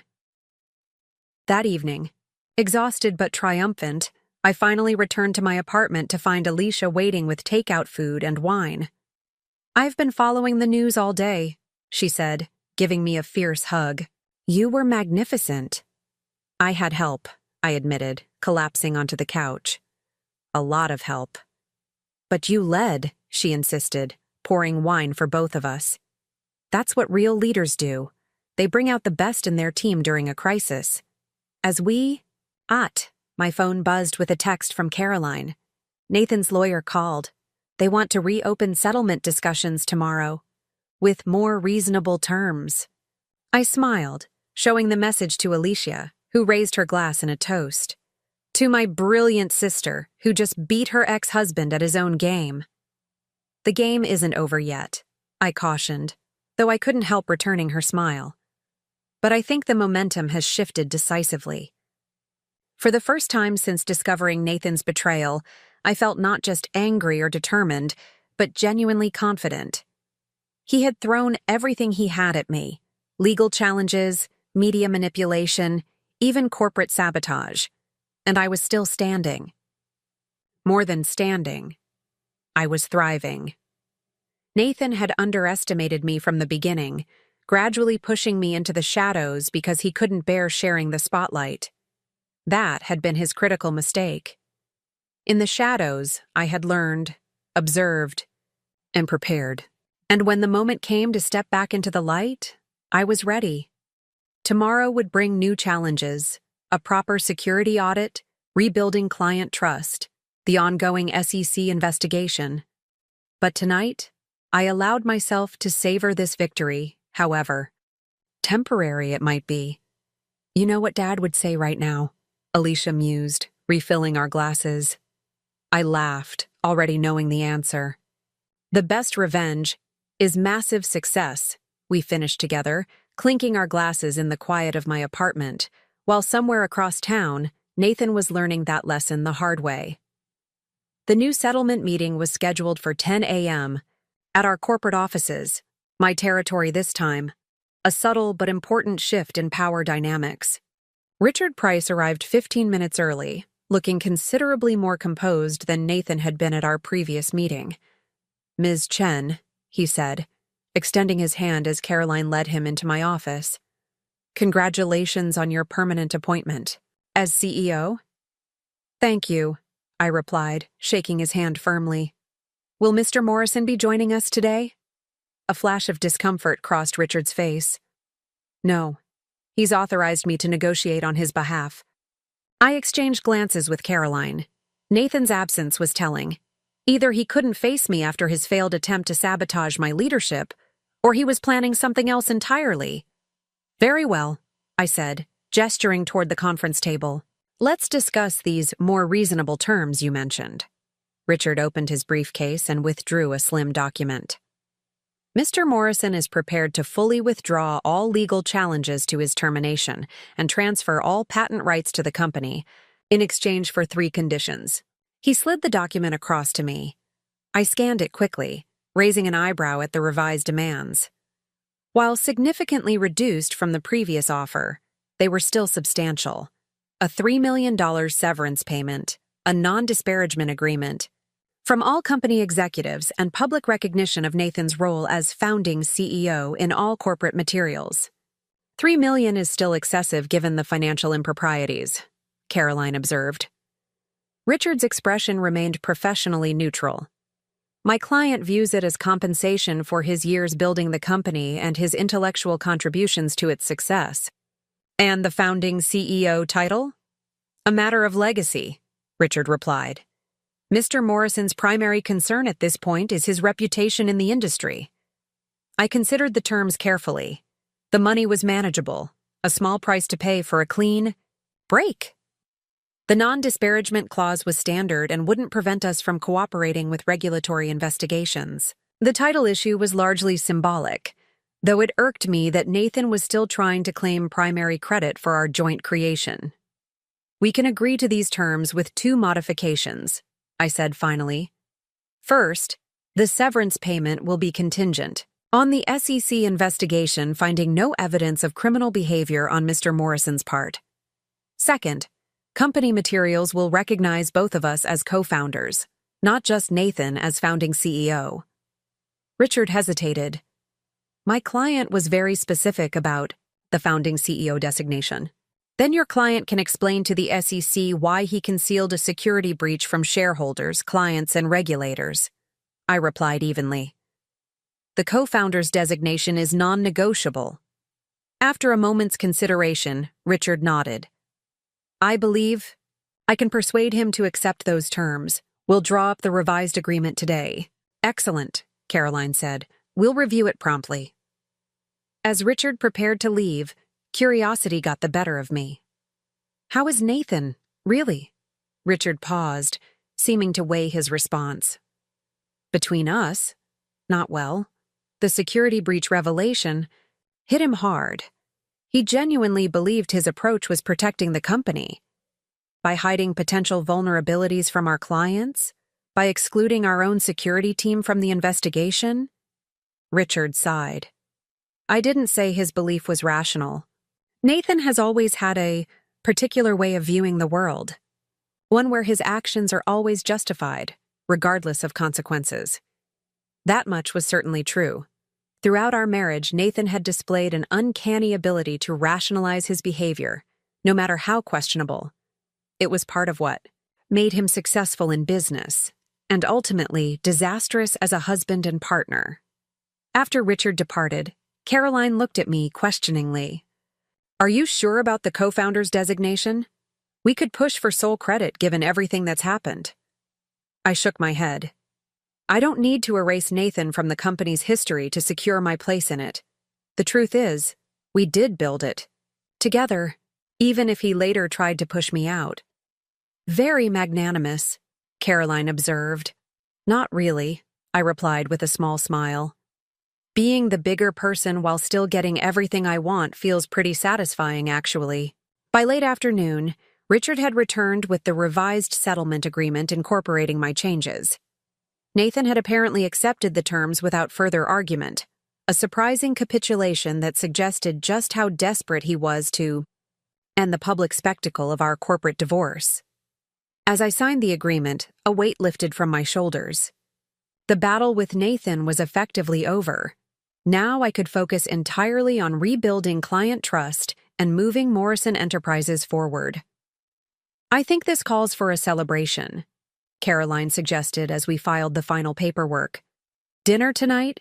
I can invite the executive team. Perfect, I agreed. But first, I need to make an announcement to the staff.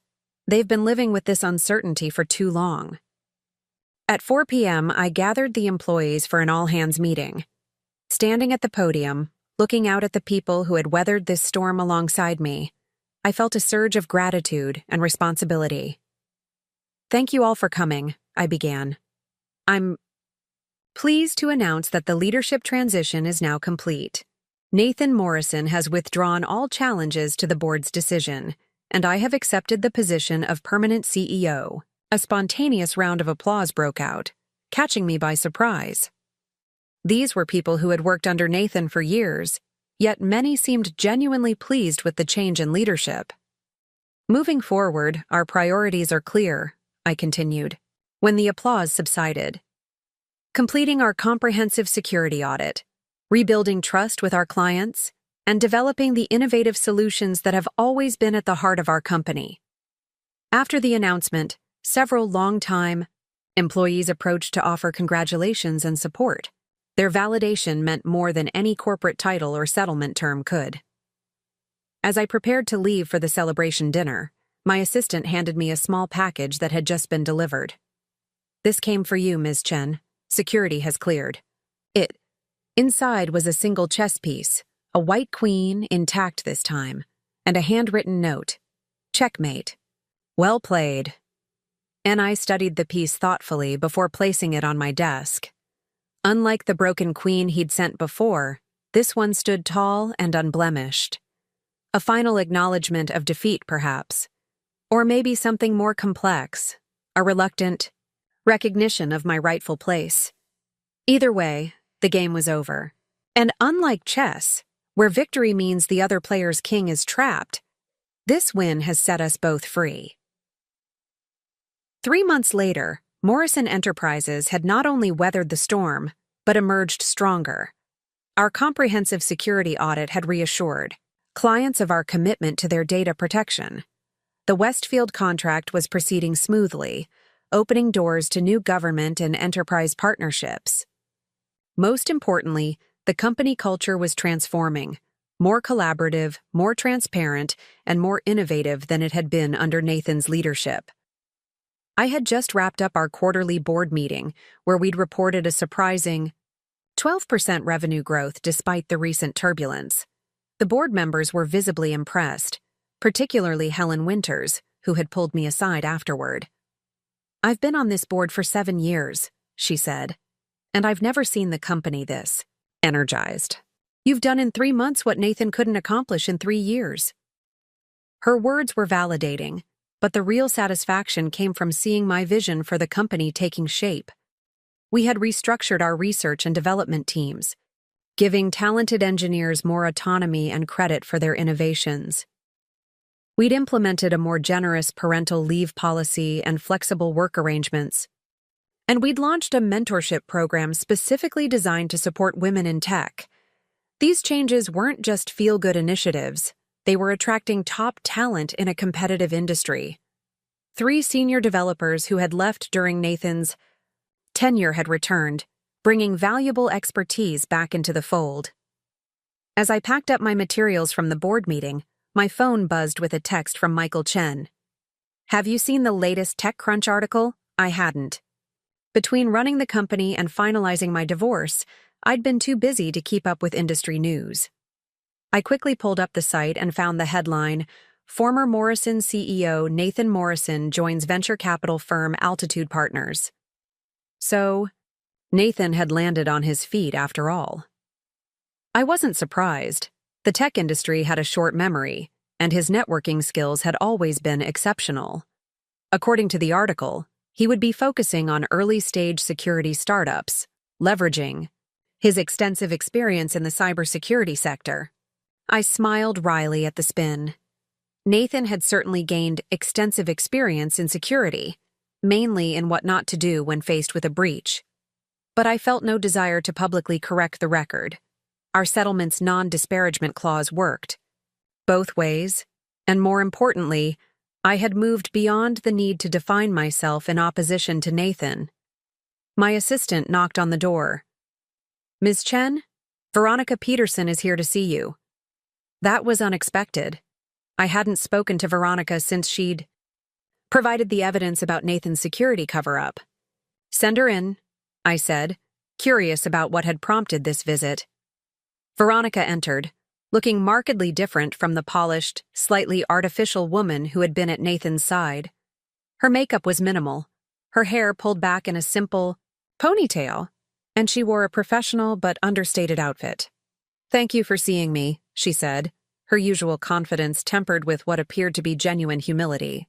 "I won't take much of your time." "What can I do for you, Veronica?" She placed an envelope on my desk. "I wanted to deliver this in person. It's a final report I compiled on all the questionable financial activities I observed during my time with Nathan. Most of it you already know, but there are a few details that might be relevant to your ongoing SEC compliance."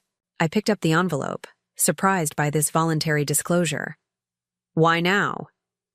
"I'm leaving the city," she explained. "Starting fresh somewhere new.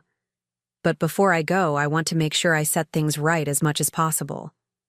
Her candor was unexpected. "I appreciate that. Have you found a new position?"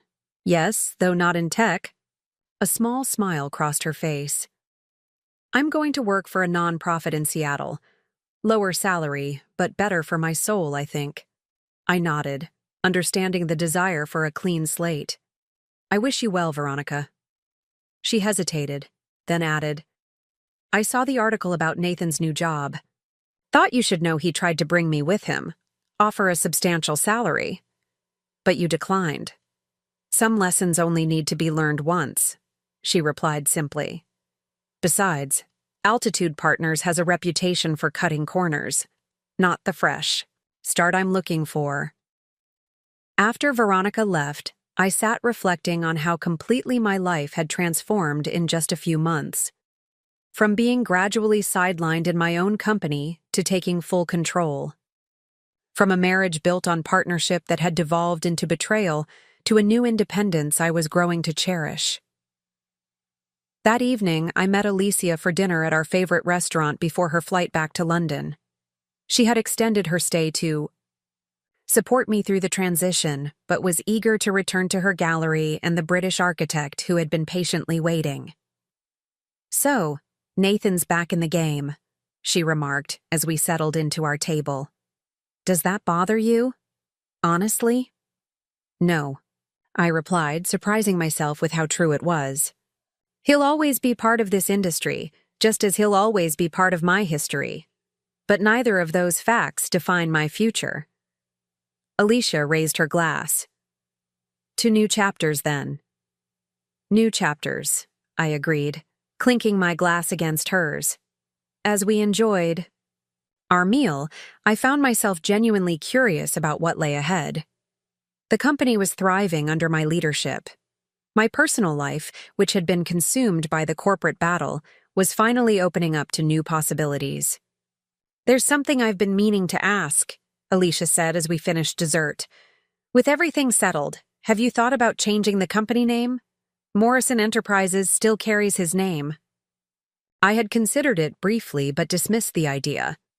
The company's reputation and brand equity are built around that name. Besides, it was my name too, for 15 years. But not anymore, she pointed out. True, I acknowledged.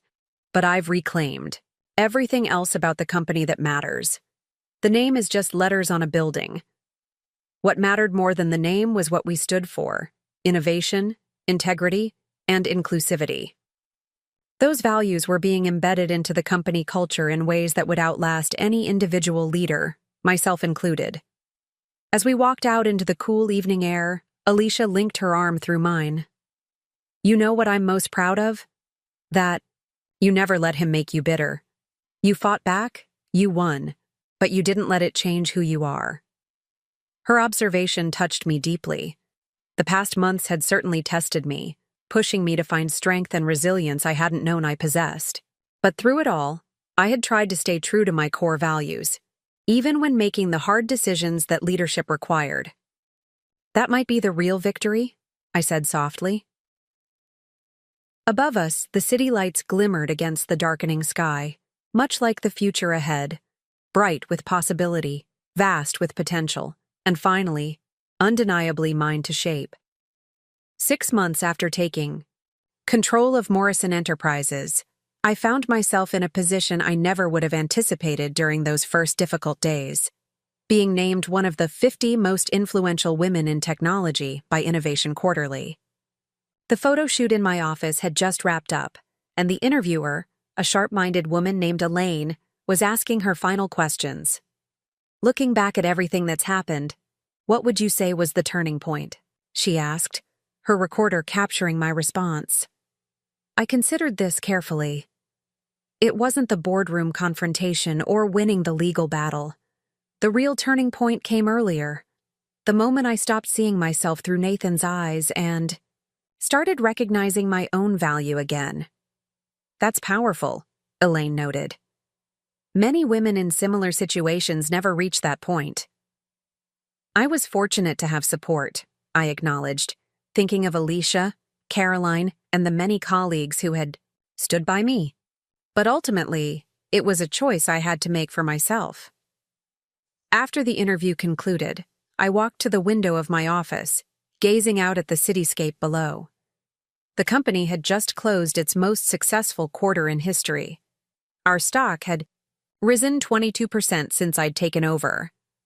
The security enhancements we'd implemented after the breach incident were now being licensed as a standalone product to other firms, creating an entirely new revenue stream. Professional success aside, my personal transformation had been equally significant. The divorce was finalized, my maiden name legally restored. The loft that had initially felt like a temporary refuge now truly felt like home, decorated to my taste without compromise. I'd even started dating again, cautiously, selectively, allowing myself to explore connections based on mutual respect rather than power dynamics. My assistant's voice came through the intercom.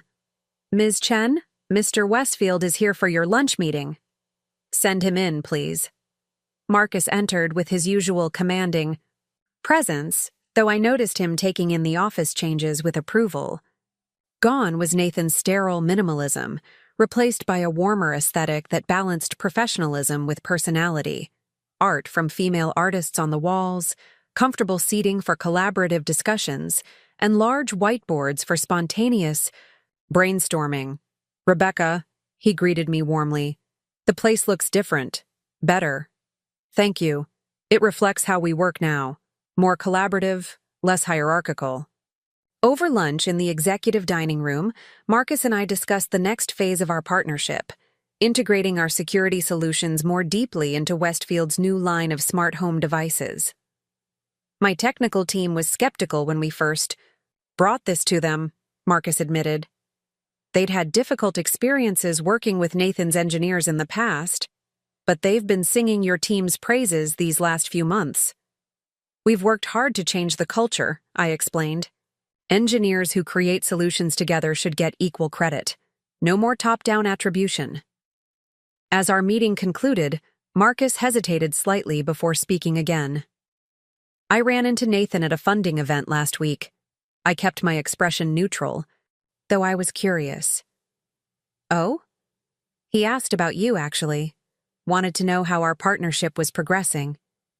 And what did you tell him? Marcus smiled. The truth. That Morrison Enterprises under your leadership has become our most valuable technology partner. I appreciated his straightforward response. Nathan will always be interested in what we're doing here. It's natural. He seemed different, Marcus observed. Less imperious. Mentioned he was doing some personal growth work, whatever that means. The idea of Nathan engaged in genuine self-reflection was difficult to imagine, but not impossible. Perhaps his fall from grace had prompted some real introspection. Or maybe it was just another calculated reinvention. Either way, it was no longer my concern.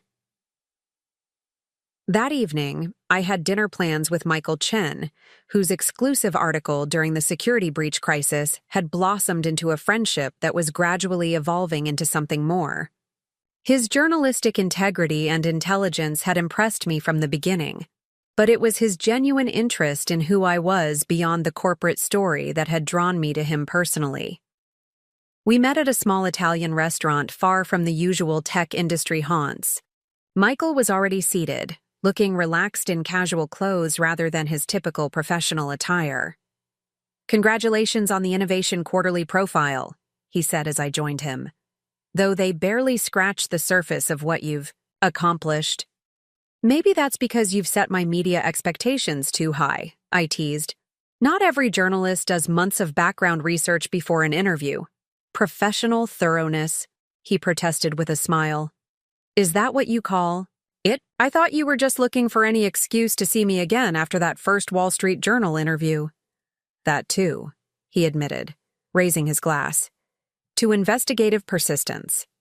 As we enjoyed our meal, Michael shared stories from his current project, an in-depth series on ethical challenges in technology. I found myself relaxing completely in his company, something that had become increasingly rare in the upper echelons of corporate leadership, where every conversation seemed to have strategic underpinnings.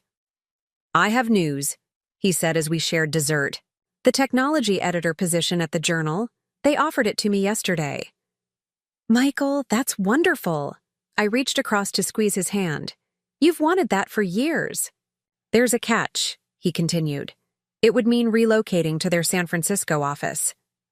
The implications hung in the air between us.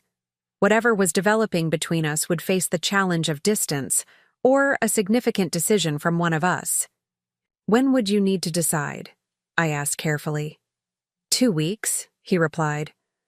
I wanted to talk to you first. See where your head is at about us. It was a fair question. We'd been taking things slowly, both aware of the potential complications, given his career covering the tech industry and my position within it. I care about you, I said honestly.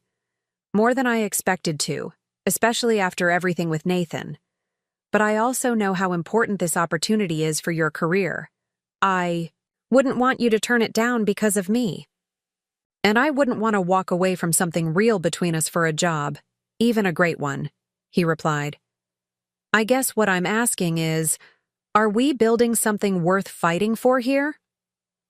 The question touched something deep within me. After rebuilding my professional life from the ashes of betrayal, was I ready to invest emotionally in a relationship that might require more compromise and vulnerability? Before I could answer, my phone buzzed with a message from Caroline. Call me when you can. Major development with Axiom. I'm sorry, I said, showing Michael the message. This might be important. Go ahead. He nodded understandingly. I stepped outside to call Caroline, wondering what could be urgent enough to interrupt my evening. Her news was stunning. Axiom is being investigated for corporate espionage, she explained quickly. Federal agents raided their offices today. The CEO was just taken into custody. What does this have to do with us? They allegedly stole proprietary code from multiple competitors, including us, Rebecca. During that security breach, Nathan covered up. The FBI wants to speak with you tomorrow as a potential victim of their theft. As I ended the call and returned to the table, I realized that the final chapter of the Nathan saga wasn't quite closed after all. But this time, I wasn't facing it as a betrayed wife or an underestimated partner. I was facing it as CEO Rebecca Chen, firmly in command of both my company and my future.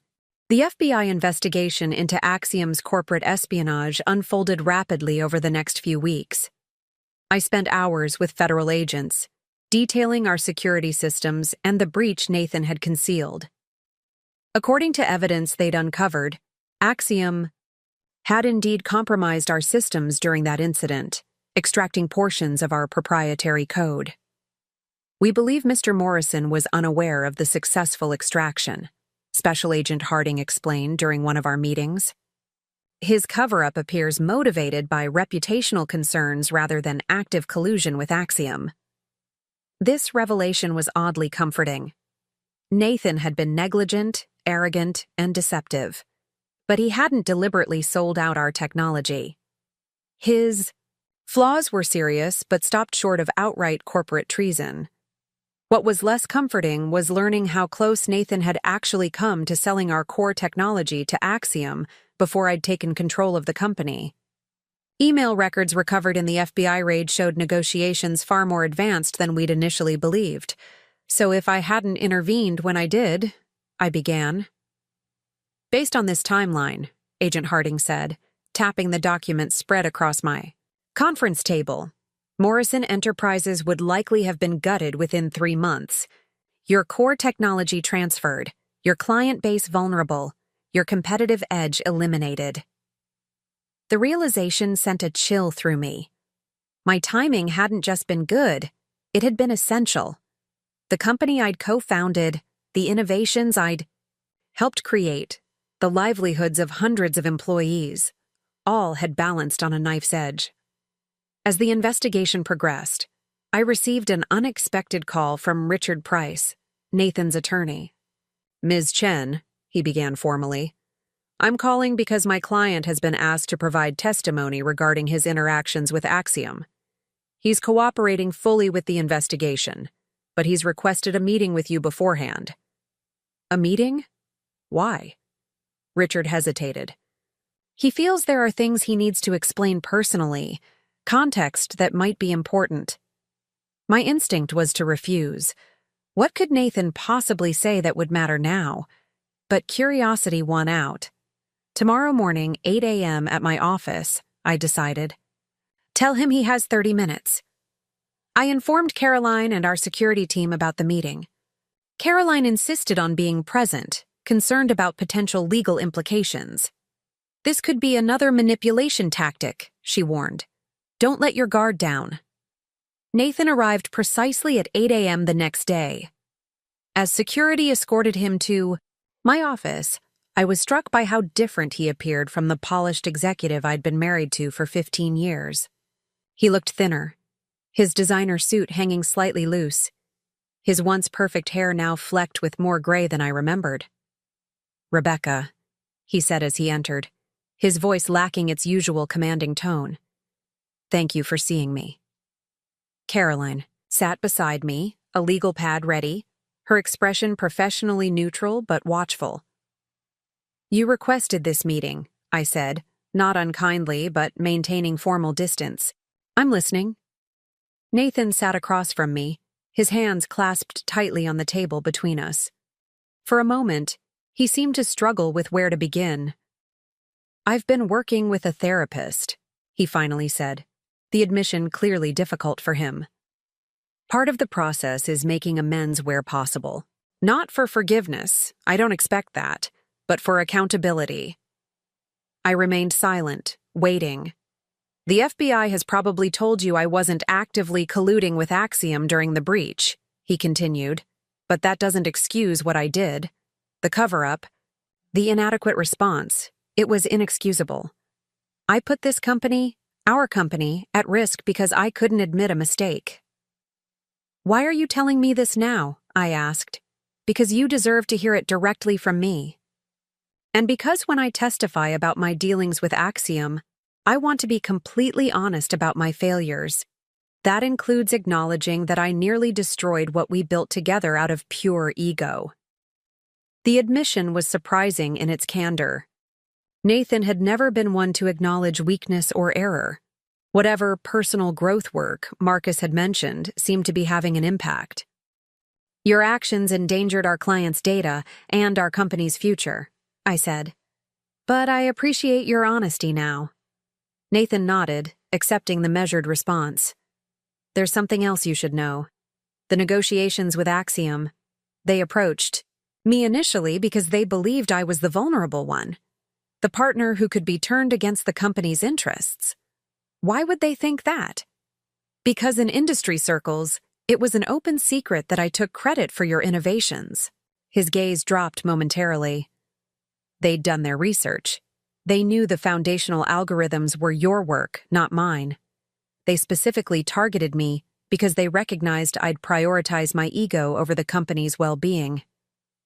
The admission hung in the air between us.